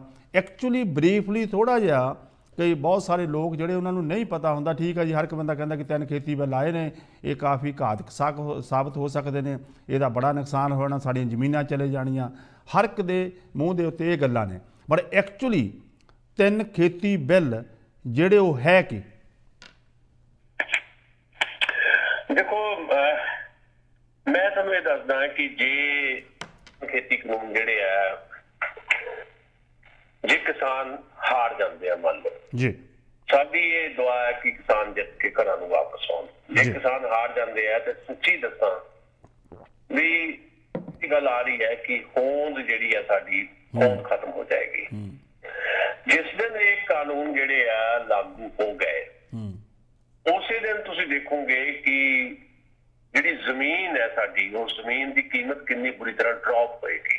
ਜੀ, ਇਸ ਤੋਂ ਪਹਿਲਾਂ ਕਿ ਡੀਲ ਹੋ ਜਾਏ ਕਿਸੇ ਵੱਡੀ ਕੰਪਨੀ ਦੇ ਨਾਲ, ਕਿਸੇ ਵੱਡੇ ਕਾਰਪੋਰੇਟ ਘਰਾਣੇ ਦੇ ਨਾਲ, ਉਸ ਤੋਂ ਪਹਿਲੇ ਲੋਕ ਆਪਣੀਆਂ ਜ਼ਮੀਨਾਂ ਵੇਚ ਕੇ ਭੱਜ ਜਾਣਗੇ, ਛੱਡ ਜਾਣਗੇ, ਕਿਉਂਕਿ ਇਹ ਐਸੇ ਖਤਰਨਾਕ ਕਾਨੂੰਨ ਨੇ। ਇੱਕ ਕਾਨੂੰਨ ਦੀ ਜੇ ਚਰਚਾ ਕਰਨੀ ਹੋਵੇ ਤਾਂ ਜਿਹੜਾ ਕੰਟਰੈਕਟ ਫਾਰਮਿੰਗ ਦੀ ਜਿਹੜੀ ਚਰਚਾ ਚੱਲ ਰਹੀ ਹੈ, ਕੰਟਰੈਕਟ ਫਾਰਮਿੰਗ ਇਸ ਕਿਸਮ ਦਾ ਕਾਨੂੰਨ ਹੈ ਵੀ ਉਹਦੇ ਵਿੱਚ ਜਮਾਖੋਰੀ ਜਿਹੜੀ ਹੈ ਉਹਨੂੰ ਐਡੇ ਵੱਡੇ ਪੱਧਰ ਦੇ ਉੱਤੇ ਜਿਹੜਾ ਹੈ ਇੱਕ ਕਿਸਮ ਦਾ ਰੈਕਗਨਾਈਜ਼ ਕਰ ਦਿੱਤਾ ਗਿਆ, ਜਿਹਨੂੰ ਅਸੀਂ ਕਹਿੰਦੇ ਵੀ ਸਟੋਰੇਜ ਕਰਨੀ ਹਰ ਚੀਜ਼। ਹੁਣ ਕਿਸਾਨ ਦੇ ਕੋਲ ਤਾਂ ਇਹ ਹੈ ਹੀ ਨਹੀਂ ਵੀ ਉਹ ਕੁਝ ਸਟੋਰ ਕਰ ਸਕੇ, ਆਪਣੀ ਫਸਲ ਜਿਹੜੀ ਪੈਦਾ ਕਰੇ, ਉਹ ਬਹੁਤੀ ਦੇਰ ਤੱਕ ਆਪਣੀ ਜਿਣਸ ਨੂੰ ਆਪਣੇ ਘਰ ਨਹੀਂ ਰੱਖ ਸਕਦਾ। ਉਹਦੇ ਕੋਲ ਕਿਹੜੇ ਗੋਦਾਮ ਬਣੇ ਹੋਏ ਆ। ਵੱਡੀਆਂ ਕੰਪਨੀਆਂ ਕੰਟਰੈਕਟ ਫਾਰਮਿੰਗ ਕਰਨਗੀਆਂ ਜੀ। ਮੈਂ 2-3 ਕਾਨੂੰਨ, 3 ਕਾਨੂੰਨਾਂ ਨੂੰ ਇਕੱਠੇ ਕਰਕੇ ਗੱਲ ਕਰ ਰਿਹਾ ਤੇ ਉਹ ਫਸਲ ਜਿਹੜੀ ਆ ਆਪਣੇ ਢੰਗ ਦੇ ਨਾਲ ਇਹ ਕਹਿਣਗੀਆਂ ਵੀ ਆਉਣ ਵਾਲੇ ਸਮੇਂ ਦੇ ਵਿੱਚ ਸਾਨੂੰ ਆਹ ਜਿਹੜੀ ਆ ਜਿਣਸ ਚਾਹੀਦੀ ਹੈ ਤੇ ਉਹ ਫਸਲ ਜਿਹੜੀ ਉਹ ਬੀਜਣਗੇ ਆਪਣੇ ਕੰਟਰੈਕਟ ਫਾਰਮਿੰਗ ਦੇ ਤਹਿਤ। ਤੇ ਤੁਹਾਡੀਆਂ ਜ਼ਮੀਨਾਂ ਜਿਹੜੀਆਂ ਲੀਜ਼ ਤੇ ਲਈਆਂ ਜਾਣਗੀਆਂ 15 ਸਾਲ ਵਾਸਤੇ, ਘੱਟੋ ਘੱਟ 5 ਸਾਲ, 10 ਸਾਲ, 15 ਸਾਲ, ਤੇ ਕਿਹਾ ਜਾਊਗਾ ਵੀ ਤੁਹਾਨੂੰ ਅਸੀਂ ਜ਼ਿਆਦਾ ਕੀਮਤ ਦੇਵਾਂਗੇ। ਤੇ ਜੇ ਕੀਮਤ ਜਿਹੜੀ ਹੈ ਪਹਿਲੇ ਸਾਲ, ਦੂਜੇ ਸਾਲ, ਤੀਜੇ ਸਾਲ ਜ਼ਿਆਦਾ ਦਿੱਤੀ ਵੀ ਜਾ ਸਕਦੀ ਹੈ। ਜਿੱਦਾਂ ਰੂਟੀਨ ਦੇ ਵਿੱਚ ਜਦੋਂ ਨਵਾਂ ਪ੍ਰੋਡਕਟ ਕੋਈ ਲਾਂਚ ਹੁੰਦਾ ਹੈ ਤਾਂ ਫਿਰ ਉਹ ਜਿਹੜੀ ਕੀਮਤ ਉਸ ਢੰਗ ਦੇ ਨਾਲ ਡਿਜ਼ਾਈਨ ਕੀਤੀ ਜਾਂਦੀ ਹੈ ਕਿ ਲੋਕਾਂ ਨੂੰ ਲੱਗੇ ਸਾਨੂੰ ਸਸਤੀ ਮਿਲ ਰਹੀ ਹੈ ਜੀ। ਪਰ ਉਹ ਕਿਸਾਨਾਂ ਨੂੰ ਜ਼ਿਆਦਾ ਕੀਮਤ ਦੇ ਕੇ ਸਾਲ, 2 ਸਾਲ, ਉਸ ਤੋਂ ਬਾਅਦ ਆਪਣੀ ਮਰਜ਼ੀ ਦੇ ਨਾਲ ਤੈਅ ਕਰਨਗੇ ਵੀ ਹਾਂ ਅਸੀਂ ਤੁਹਾਡੇ ਵਾਸਤੇ ਆਹ ਕੀਮਤ ਤੈਅ ਕੀਤੀ ਹੈ, ਤੁਸੀਂ 1900 ਰੁਪਏ ਮੰਗਦੇ ਹੋ, ਸਾਡੇ ਕੋਲ 1900 ਰੁਪਏ ਹੈ ਨਹੀਂ, ਅਸੀਂ ਤਾਂ ਤੁਹਾਡੀ ਆ ਜਿਹੜੀ ਜਿਣਸ ਹੈ 700 ਰੁਪਏ ਚ ਖਰੀਦਣੀ, 800 ਚ ਖਰੀਦਣੀ ਹੈ। ਇਹ ਸਾਰਾ ਸਾਰ ਤੱਤ ਹੈ। ਅਲਟੀਮੇਟਲੀ ਇਹ ਜਿਹੜੇ 3 ਕਾਨੂੰਨ ਹੈ ਉਹਨਾਂ ਦੇ ਇਹ ਕਾਨੂੰਨ ਇੱਕ ਦੂਜੇ ਨਾਲ ਜੁੜੇ ਹੋਏ ਆ ਤੇ ਫਿਰ ਉਹਦੀ ਕਮੀ ਪੈਦਾ ਕਰਕੇ ਉਹੀ ਜਿਹੜੀ ਚੀਜ਼ ਹੈ ਜਿਹੜੀ ਤੁਹਾਡੇ ਤੋਂ 700 ਰੁਪਏ ਦੀ ਦਿੱਤੀ ਹੈ 7000 ਦੀ ਵੇਚੀ ਜਾਏਗੀ। ਮੈਂ ਇੱਕ ਐਗਜ਼ਾਮਪਲ ਦੇ ਤੌਰ ਤੇ ਤੁਹਾਨੂੰ ਦੱਸਿਆ, ਅੱਗੇ ਵੀ ਦੱਸਿਆ, ਇੱਕ ਵਾਰੀ ਫੇਰ ਦੱਸ ਦਿੰਦਾ। ਹਾਲੇ ਇਹ ਕਾਨੂੰਨ ਲਾਗੂ ਨਹੀਂ ਹੋਏ। ਲਾਗੂ ਹੋਣ ਤੋਂ ਪਹਿਲਾਂ ਦੀ ਗੱਲ ਦੱਸ ਰਿਹਾ ਤੁਹਾਨੂੰ ਮੈਂ। ਉਹ ਇਹ ਹੈ ਕਿ ਜਦੋਂ ਤੁਸੀਂ ਕਿਸੇ ਵੱਡੇ ਮਾਲ 'ਚ ਜਾਂਦੇ ਹੋ, ਸ਼ਾਪਿੰਗ ਮਾਲ 'ਚ ਜਾਂਦੇ ਹੋ, ਮੰਨ ਲਓ ਰਿਲਾਇੰਸ ਸਟੋਰ ਤੇ ਗਏ ਜੀ, ਰਿਲਾਇੰਸ ਸਟੋਰ ਦੇ ਉੱਤੇ ਤੁਹਾਨੂੰ ਇੱਕ ਮੋਮਜਾਮੇ 'ਚ ਪੈਕ ਕੀਤੀ ਹੋਈ ਛੱਲੀ ਮਿਲੇਗੀ। ਉਹ ਛੱਲੀ ਜਿਹੜੀ ਅਸੀਂ ਆਪਣੇ ਕਿਸਾਨ ਭਰਾਵਾਂ ਦੇ ਖੇਤਾਂ ਚੋਂ ਲੰਘਦਿਆਂ ਤੁਰਦਿਆਂ ਉਹੀ ਤੋੜ ਲੈਂਦੇ ਸੀ, ਮੁਫਤ ਲੈ ਲੈਂਦੇ ਸੀ, ਜਾਂ ਜਿਹੜੇ ਕਿਸਾਨ ਭਰਾ ਸਾਡੇ ਆ ਸਾਨੂੰ ਆਪ ਹੀ ਦੇ ਦਿੰਦੇ ਸੀ ਵੀ ਲੈ ਜਾ 4 ਛੱਲੀਆਂ ਲੈ ਜਾ ਭਾਈ, ਤੂੰ ਘਰ ਨੂੰ ਲੈ ਜਾ। ਉਹ ਜਿਹੜੀ ਮੁਫਤ ਛੱਲੀ ਮਿਲਦੀ ਸੀ ਉਹਦੀ ਕੀਮਤ ਜਿਹੜੀ ਹੈ ਕਿਸਾਨ ਦੇ ਖੇਤ ਚੋਂ ਚੱਕਣ ਵੇਲੇ 5 ਰੁਪਏ, 5 ਰੁਪਏ ਵੀ ਨਹੀਂ, 2 ਰੁਪਏ ਆ। ਪਰ ਉਹੀ ਜਿਹੜੀ ਹਾਲੇ ਕਾਨੂੰਨ ਲਾਗੂ ਨਹੀਂ ਹੋਏ, ਇਸ ਵੇਲੇ ਵੀ ਜਿੱਥੇ ਰਿਲਾਇੰਸ ਸਟੋਰ ਚੱਲ ਰਹੇ ਆ ਉੱਥੇ ਜਾ ਕੇ ਕਿਸੇ ਨੂੰ ਭੇਜ ਕੇ ਦੇਖੋ, ਉੱਥੇ ਮੋਮਜਾਮੇ ਚ ਲਪੇਟੀ ਹੋਈ ਇੱਕ ਛੱਲੀ ਤੁਹਾਨੂੰ 165 ਰੁਪਏ ਦੀ ਮਿਲੇਗੀ। ਹਾਲੇ ਕਾਨੂੰਨ ਨਹੀਂ ਲਾਗੂ ਹੋਏ। ਜਿਹੜੀ ਗੋਭੀ 2 ਰੁਪਏ ਕਿਲੋ ਸਾਡੇ ਖੇਤ ਚੋਂ ਚੁੱਕੀ ਜਾ ਰਹੀ ਹੈ, ਉਸ ਗੋਭੀ ਦਾ ਇੱਕ ਫੁੱਲ ਜਿਹੜਾ ਆ ਹਾਲੇ ਵੀ ਰਿਲਾਇੰਸ ਸਟੋਰ ਦੇ ਵਿੱਚ ਅੱਧਾ ਕਿਲੋ ਦਾ ਫਲ 300 ਰੁਪਏ ਦਾ ਵੇਚਿਆ ਜਾ ਰਿਹਾ। ਵਾਓ। ਯਾਨੀ 1 ਕਿਲੋ ਗੋਭੀ ਕਿੰਨੇ ਦੀ ਹੋਈ? 600 ਰੁਪਏ ਦੀ। ਜਿਹੜੀ ਗੋਭੀ 2 ਰੁਪਏ ਕਿਲੋ ਚੱਕੀ ਗਈ ਹੈ, ਯਾਨੀ 200 ਰੁਪਏ ਕੁਇੰਟਲ ਚੁੱਕੀ ਗਈ ਹੈ, ਉਹ ਜਦੋਂ ਸਾਨੂੰ ਇਸ ਸਟੋਰ 'ਚ ਵੇਚੀ ਜਾ ਰਹੀ ਹੈ 60,000 ਰੁਪਏ ਕੁਇੰਟਲ ਵੇਚੀ ਜਾ ਰਹੀ ਹੈ। 60,000 ਰੁਪਏ। ਇੰਨਾ ਫਰਕ। ਇਹ ਹਲੇ ਕਾਨੂੰਨ ਨਹੀਂ ਲਾਗੂ ਹੋਏ। ਜਿੱਦਣ ਕਾਨੂੰਨ ਲਾਗੂ ਹੋ ਗਿਆ ਫਿਰ ਕੀ ਹੋਏਗਾ ਇਹਦਾ ਤੁਸੀਂ ਅੰਦਾਜ਼ਾ ਕਰ ਲਓ। ਪਹਿਲੇ ਹੀ ਜਿਸ ਤਰ੍ਹਾਂ ਰਿਸੈਸ਼ਨ ਜਿਹੜਾ ਆ, ਦੁਬਾਰਾ ਰਿਸੈਸ਼ਨ ਆਇਆ, ਸੰਸਾਰ ਪੱਧਰ ਤੇ ਆਇਆ, ਉਹਦਾ ਅਸਰ ਇਹ ਹੋਇਆ ਵੀ ਜਿਹੜਾ ਆਪਣੇ ਪਿੰਡ ਦੀ ਆਪਾਂ ਗੱਲ ਕਰ ਦਿੰਦੇ ਆ, ਮਤਲਬ ਆਪਣੇ ਪਿੰਡ ਦੇ ਇਲਾਕੇ ਦੀ ਗੱਲ ਦੁਆਬੇ ਦੀ ਗੱਲ ਕਰ ਦਿੰਦੇ ਆ। ਦੁਆਬੇ ਦੇ ਪਿੰਡਾਂ ਦੇ ਵਿੱਚ ਜਿਹੜਾ ਇੱਕ ਖੇਤ ਕਿਸਾਨ ਦਾ, ਜਿਹਨੂੰ ਸੌਖੀ ਭਾਸ਼ਾ ਸੀ ਜੱਟ ਵੀ ਕਹਿੰਦੇ, ਜੱਟ ਕੋਈ ਜਾਤ ਨਹੀਂ ਹੈ, ਜੱਟ ਦਾ ਮਤਲਬ ਕਿਸਾਨ ਹੀ ਹੈ। ਕਿਸਾਨ ਦਾ ਇੱਕ ਖੇਤ ਜਿਹੜਾ 60 ਲੱਖ ਰੁਪਏ ਹੋ ਗਿਆ ਸੀ ਅੱਜ ਤੋਂ 7 ਸਾਲ ਪਹਿਲਾਂ, ਉਹ ਪਹਿਲੇ ਹੀ ਘੱਟ ਕੇ 15 ਲੱਖ ਆ ਗਿਆ। ਜਿਹੜੇ ਕਾਨੂੰਨ ਲਾਗੂ ਹੋ ਗਏ ਉਹ 5-5 ਲੱਖ ਨੂੰ ਕਿਸਾਨ ਜਿਹੜੇ ਆਪਣੇ ਖੇਤ ਵੇਚ ਕੇ ਦੌੜ ਜਾਣਗੇ, ਛੱਡ ਜਾਣਗੇ। ਉਹ ਕਿਸਾਨ ਕਰੂਗਾ ਕੀ? ਕਿਸਾਨ ਕੋਈ ਹੱਟੀ ਦਾ ਪਾ ਨਹੀਂ ਸਕਦਾ, ਕਿਸਾਨ ਕੋਈ ਕਾਰੋਬਾਰ ਵੀ ਨਹੀਂ ਕਰ ਸਕਦਾ। ਉਹਦੇ ਕੋਲ ਤਾਂ ਖੇਤੀ ਇੱਕ ਵਕਤ ਹੁੰਦਾ ਹੈ, ਫਿਰ ਤਾਂ ਬਰਬਾਦੀ ਹੈ ਨਾ। ਸੋ ਅਲਟੀਮੇਟਲੀ ਇਹ ਜ਼ਮੀਨਾਂ ਖੋਣ ਦੀ ਪੂਰੀ ਇੱਕ ਸਾਜ਼ਿਸ਼ ਹੈ। ਇਹਨਾਂ ਜ਼ਮੀਨਾਂ ਨੂੰ ਵੱਡੇ ਕਾਰਪੋਰੇਟ ਨੂੰ ਦੇਣ ਦੀ ਇੱਕ ਸਾਜ਼ਿਸ਼ ਹੈ ਕਿ ਉਹ ਸਾਜ਼ਿਸ਼ ਦਾ ਹਿੱਸਾ ਸਾਡੀ ਸਰਕਾਰ ਬਣੀ ਹੋਈ ਹੈ। ਸਾਡੀ ਸਰਕਾਰ ਉਹਨਾਂ ਲਈ ਕੰਮ ਕਰ ਰਹੀ ਹੈ। ਸਾਡੀ ਸਰਕਾਰ ਤੁਹਾਡੇ ਸਾਡੇ ਲਈ ਕੰਮ ਨਹੀਂ ਕਰ ਰਹੀ, ਕਾਰਪੋਰੇਟਸ ਲਈ ਕੰਮ ਕਰ ਰਹੀ ਹੈ। ਤਿੰਨਾਂ ਖੇਤੀ ਕਾਨੂੰਨਾਂ ਦਾ ਸਾਰ ਤੱਕ ਇਹੀ ਹੈ ਜੀ। ਕੀ ਆਉਣ ਵਾਲੇ ਦਿਨਾਂ ਦੇ ਵਿੱਚ, ਕਿਉਂਕਿ ਆਪਾਂ ਕੱਲ੍ਹ ਦੇ ਪ੍ਰੋਗਰਾਮ 'ਚ ਵੀ ਗੱਲਬਾਤ ਕੀਤੀ ਸੀ ਵੀ ਹੋ ਸਕਦਾ ਹੈ ਕਿ ਸਰਕਾਰ ਦੇ ਨਾਲ ਕੋਈ ਮੀਟਿੰਗ ਹੋ ਜਾਏ, ਪਰ ਸਰਕਾਰ ਇੱਕ ਵਾਰੀ ਫਿਰ ਮੈਨੂੰ ਲੱਗਦਾ ਦੁਬਾਰਾ ਆਫਰ ਕਰੇਗੀ ਕਿ ਸਰਕਾਰ ਦੇ ਨਾਲ ਗੱਲਬਾਤ ਸ਼ੁਰੂ ਹੋਵੇ, ਕਿਉਂਕਿ ਮਸਲਾ ਤਾਂ ਗੱਲਬਾਤ ਕਰਕੇ ਹੀ ਮੁੱਕਣਾ, ਚਾਹੇ ਜਿੰਨਾ ਚਿਰ ਮਰਜ਼ੀ ਬੈਠੇ ਰਹੀਏ, ਹੈ ਨਾ। ਅਤੇ ਜੇ ਹੁਣ ਕੋਈ ਸਰਕਾਰ ਗੱਲਬਾਤ ਦੀ ਆਫਰ ਕਰਦੀ ਹੈ ਤੇ ਕਿਸਾਨ ਉਸ ਦੇ ਨਾਲ ਕਿੰਨੇ ਕੁ ਸਹਿਮਤ ਨੇ?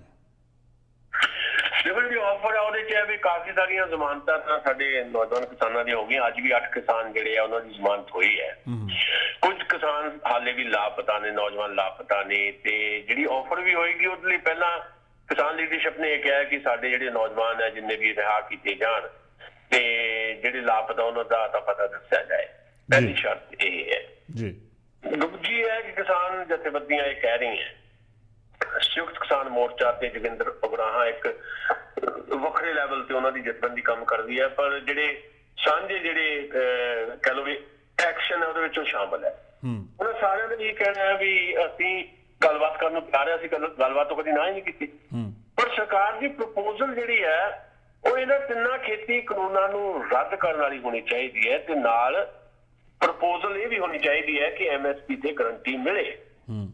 ਜੀ ਇਸ ਲੈਵਲ ਤੇ ਆ ਕੇ ਸਰਕਾਰ ਡਾਇਲੋਗ ਦੀ ਕਾਲ ਕਰੇਗੀ, ਲਾਜ਼ਮੀ ਤੌਰ ਤੇ ਲੋਕ ਜਾਣਗੇ, ਕਰਨ ਲਈ ਜਾਣਗੇ। ਨਹੀਂ ਤਾਂ ਕਿਸਾਨ ਲੀਡਰਸ਼ਿਪ ਨੇ ਕਹਿਤਾ ਵੀ ਸਾਨੂੰ ਵੀ ਕਾਹਲੀ ਨਹੀਂ, ਜੇ ਸਰਕਾਰ ਨੂੰ ਕਾਹਲੀ ਨਹੀਂ ਤਾਂ ਸਾਨੂੰ ਵੀ ਨਹੀਂ ਕਾਹਲੀ। ਅਸੀਂ ਤਾਂ ਪਹਿਲੇ ਕਿਹਾ ਵੀ 6 ਮਹੀਨੇ ਲਈ ਆਏ, ਅਸੀਂ ਤਾਂ ਹਾਲੇ 3 ਮਹੀਨੇ ਹੋਏ ਆ। ਗਰਮੀ ਹੋਵੇ, ਸਰਦੀ ਹੋਵੇ, ਬਰਸਾਤ ਹੋਵੇ, ਤਕਲੀਫਾਂ ਸਾਰੀਆਂ ਚੱਲੀਆਂ ਜਾਣਗੀਆਂ। ਅਸੀਂ ਖੇਤਾਂ 'ਚ ਵੀ ਇਹ ਤਕਲੀਫਾਂ ਚੱਲਦੇ ਆ ਤੇ ਸਰਕਾਰ ਦੇ ਜ਼ੁਲਮ ਵੀ ਬਰਦਾਸ਼ਤ ਕਰਾਂਗੇ। ਜਿਹੜੀ ਗੱਲ ਕਹੀ ਗਈ ਹੈ ਨਾ ਰਕੇਸ਼ ਟਕੈਤ ਵੱਲੋਂ ਵੀ ਸਰਕਾਰ ਕੋਈ ਪਲਾਨਿੰਗ ਕਰ ਰਹੀ ਹੈ, ਇਸ ਅੰਦੋਲਨ ਦੇ ਖਿਲਾਫ ਕੋਈ ਨਵੀਂ ਰਣਨੀਤੀ ਘੜ ਰਹੀ ਹੈ, ਉਹਦਾ ਮੁਕਾਬਲਾ ਵੀ ਹੋ ਜਾਏਗਾ, ਕੋਈ ਗੱਲ ਨਹੀਂ। ਪਰ ਮੈਂ ਜਿੱਦਾਂ ਸ਼ੁਰੂ ਤੋਂ ਤੁਹਾਨੂੰ ਇਹ ਗੱਲ ਕਹੀ ਹੈ ਵੀ ਇਸ ਅੰਦੋਲਨ ਦਾ ਰੂਪ ਬਦਲ ਸਕਦਾ ਹੈ। ਇਸ ਅੰਦੋਲਨ ਦਾ ਜਿਹੜਾ ਕਿਸਾਨਾਂ ਦਾ ਇਹ ਅੰਦੋਲਨ ਹੈ ਇਹਦੀ ਰੂਪ ਰੇਖਾ ਬਦਲ ਸਕਦੀ ਹੈ, ਇਹਦਾ ਕਰੈਕਟਰ ਬਦਲ ਸਕਦਾ ਹੈ। ਇਹ ਅੰਦੋਲਨ ਰੋਕਣ ਵਾਲਾ ਨਹੀਂ ਹੈ। ਇਸ ਅੰਦੋਲਨ ਨੂੰ ਚੁਕਾ ਵੀ ਦੇਵੇ ਸਰਕਾਰ, ਬਦਨਾਮ ਕਰਕੇ, ਤੋੜ ਕੇ, ਇਹਦੇ 'ਚ ਜੋ ਮਰਜ਼ੀ ਭੰਨ ਤੋੜ ਕਰਕੇ, ਇਹਦੇ 'ਚ ਕੋਈ ਨਵੀਂ ਸਾਜ਼ਿਸ਼ ਕਰਕੇ ਸਰਕਾਰ ਇਸ ਅੰਦੋਲਨ ਨੂੰ ਹਾਲ ਦੀ ਘੜੀ ਮੰਨ ਲਓ ਉੱਥੋਂ ਬਾਰਡਰਸ ਦੇ ਉੱਤੋਂ ਪਰੇ ਵੀ ਕਰ ਲਏ ਕਿਸਾਨਾਂ ਨੂੰ, ਉਹਦੇ ਬਾਵਜੂਦ ਇਹ ਅੰਦੋਲਨ ਰੁਕਣਾ ਨਹੀਂ ਹੈ। ਅੰਦੋਲਨ ਬਹੁਤ ਵੱਡਾ ਹੋ ਗਿਆ ਹੈ। ਅੰਦੋਲਨ ਐਡਾ ਹੋ ਗਿਆ ਹੈ ਕਿ ਦੁਨੀਆ ਇਹਦੇ ਤੇ ਨਜ਼ਰ ਰੱਖ ਰਹੀ ਹੈ। ਦੁਨੀਆ ਦੇ ਅੰਦਰ ਵੀ ਇਹਦੀ ਤਰਜ਼ ਦੇ ਉੱਤੇ ਆਉਣ ਵਾਲੇ ਸਮੇਂ ਦੇ ਵਿੱਚ ਇਸੇ ਤਰਜ਼ ਦੇ ਉੱਤੇ ਅੰਦੋਲਨ ਉੱਠਣ ਵਾਲੇ ਹੈ, ਕਿਉਂਕਿ ਇਹ ਅੰਦੋਲਨ ਕੱਲਾ 3 ਖੇਤੀ ਕਾਨੂੰਨਾਂ ਦੇ ਖਿਲਾਫ ਨਹੀਂ ਹੈ। ਇਹ ਅੰਦੋਲਨ ਨਰਿੰਦਰ ਮੋਦੀ ਦੇ ਖਿਲਾਫ ਵੀ ਨਹੀਂ ਹੈ। ਇਹ ਅੰਦੋਲਨ ਅਡਾਨੀ ਤੇ ਅੰਬਾਨੀ ਦੇ ਖਿਲਾਫ ਵੀ ਨਹੀਂ ਹੈ। ਇਹ ਅੰਦੋਲਨ ਅਸਲ 'ਚ ਵਰਲਡ ਕਾਰਪੋਰੇਟ ਦੇ ਖਿਲਾਫ ਹੈ। ਇਹ ਅੰਦੋਲਨ WTO ਦੇ ਖਿਲਾਫ ਹੈ, ਵਰਲਡ ਟ੍ਰੇਡ ਆਰਗੇਨਾਈਜੇਸ਼ਨ ਦੇ ਖਿਲਾਫ ਹੈ। ਇਹ ਅੰਦੋਲਨ ਜਿਹੜੇ 13 ਟੱਬਰ ਹੈ ਨਾ, ਜਿਹੜੇ ਸਾਰੇ ਸੰਸਾਰ ਚਲਾ ਰਹੇ ਨੇ ਆਪਣੀ ਮਰਜ਼ੀ ਨਾਲ, ਉਹਨਾਂ ਦੇ ਖਿਲਾਫ ਹੈ। ਇਸੇ ਕਰਕੇ ਇਸ ਅੰਦੋਲਨ ਦੀ ਜਿਹੜੀ ਵੱਡੀ ਸਿਫਤ ਇਹ ਹੈ ਵੀ ਇਸ ਅੰਦੋਲਨ ਨੇ ਪੰਜਾਬ ਤੋਂ ਸ਼ੁਰੂ ਹੋ ਕੇ ਦੁਨੀਆ ਨੂੰ ਅੰਦੋਲਨ ਕਿੱਦਾਂ ਲੜੀਦੇ ਹੈ ਤੇ ਅੰਦੋਲਨ ਲੜਨ ਦੀ ਜ਼ਰੂਰਤ ਕੀ ਹੈ ਇਹਦੇ ਰਸਤੇ ਦੱਸੇ ਹੈ ਜੀ। ਕਿਸਾਨ ਸਾਹਿਬ ਤੁਹਾਡਾ ਬਹੁਤ ਬਹੁਤ ਧੰਨਵਾਦ। ਆਪਣਾ ਧਿਆਨ ਰੱਖੋ, ਪਰਿਵਾਰ ਦਾ ਧਿਆਨ ਰੱਖੋ ਤੇ ਕੱਲ੍ਹ ਦੇ ਪ੍ਰੋਗਰਾਮ 'ਚ ਆਪਣੀ ਫਿਰ ਗੱਲਬਾਤ ਹੋਊਗੀ। Thank you so much. ਸ਼ੁਕਰੀਆ, ਮਿਹਰਬਾਨੀ। ਇਹ ਸਨ ਸੁਸ਼ੀਲ ਕਿਸਾਨ ਸਾਹਿਬ। ਅਸੀਂ ਹਰ ਰੋਜ਼ ਇਹਨਾਂ ਨੂੰ ਅਪਡੇਟ ਕਰਦੇ ਹਾਂ ਕੀ ਕੁਛ ਉੱਥੇ ਵਾਪਰ ਰਿਹਾ ਹੈ ਤਾਂ ਕਿ ਤੁਸੀਂ ਵੀ ਜਾਣ ਸਕੋ ਜਿਹੜੀ ਕਿ ਸਹੀ ਤਸਵੀਰ ਉੱਥੇ ਦੀ ਕੀ ਹੈ। ਸਾਡੀ ਪੂਰੀ ਕੋਸ਼ਿਸ਼ ਹੁੰਦੀ ਹੈ ਕਿ ਅਸੀਂ ਜੋ ਕੁਛ ਉੱਥੇ ਵਾਪਰ ਰਿਹਾ ਉਹ ਤੁਹਾਡੇ ਨਾਲ ਅਸੀਂ ਸਾਂਝਾ ਕਰੀਏ।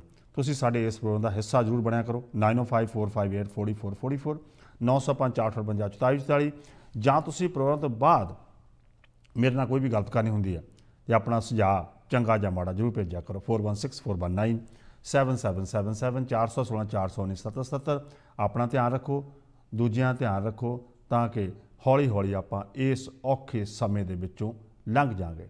ਜਦੋਂ ਔਖੇ ਸਮੇਂ 'ਚੋਂ ਲੰਘਦੇ ਹਾਂ ਕਿਤੇ ਨਾ ਕਿਤੇ ਤੁਹਾਨੂੰ ਕਾਮਯਾਬੀ ਜ਼ਰੂਰ ਅੱਗੇ ਜਾ ਕੇ ਮਿਲਦੀ ਹੈ। ਆਪਣਾ ਧਿਆਨ ਰੱਖੋ, ਦੂਜਿਆਂ ਧਿਆਨ ਰੱਖੋ। Have A nice day. Thank you so much. ਸਾਰਿਆਂ ਨੂੰ ਸਤਿ ਸ਼੍ਰੀ ਅਕਾਲ ਜੀ।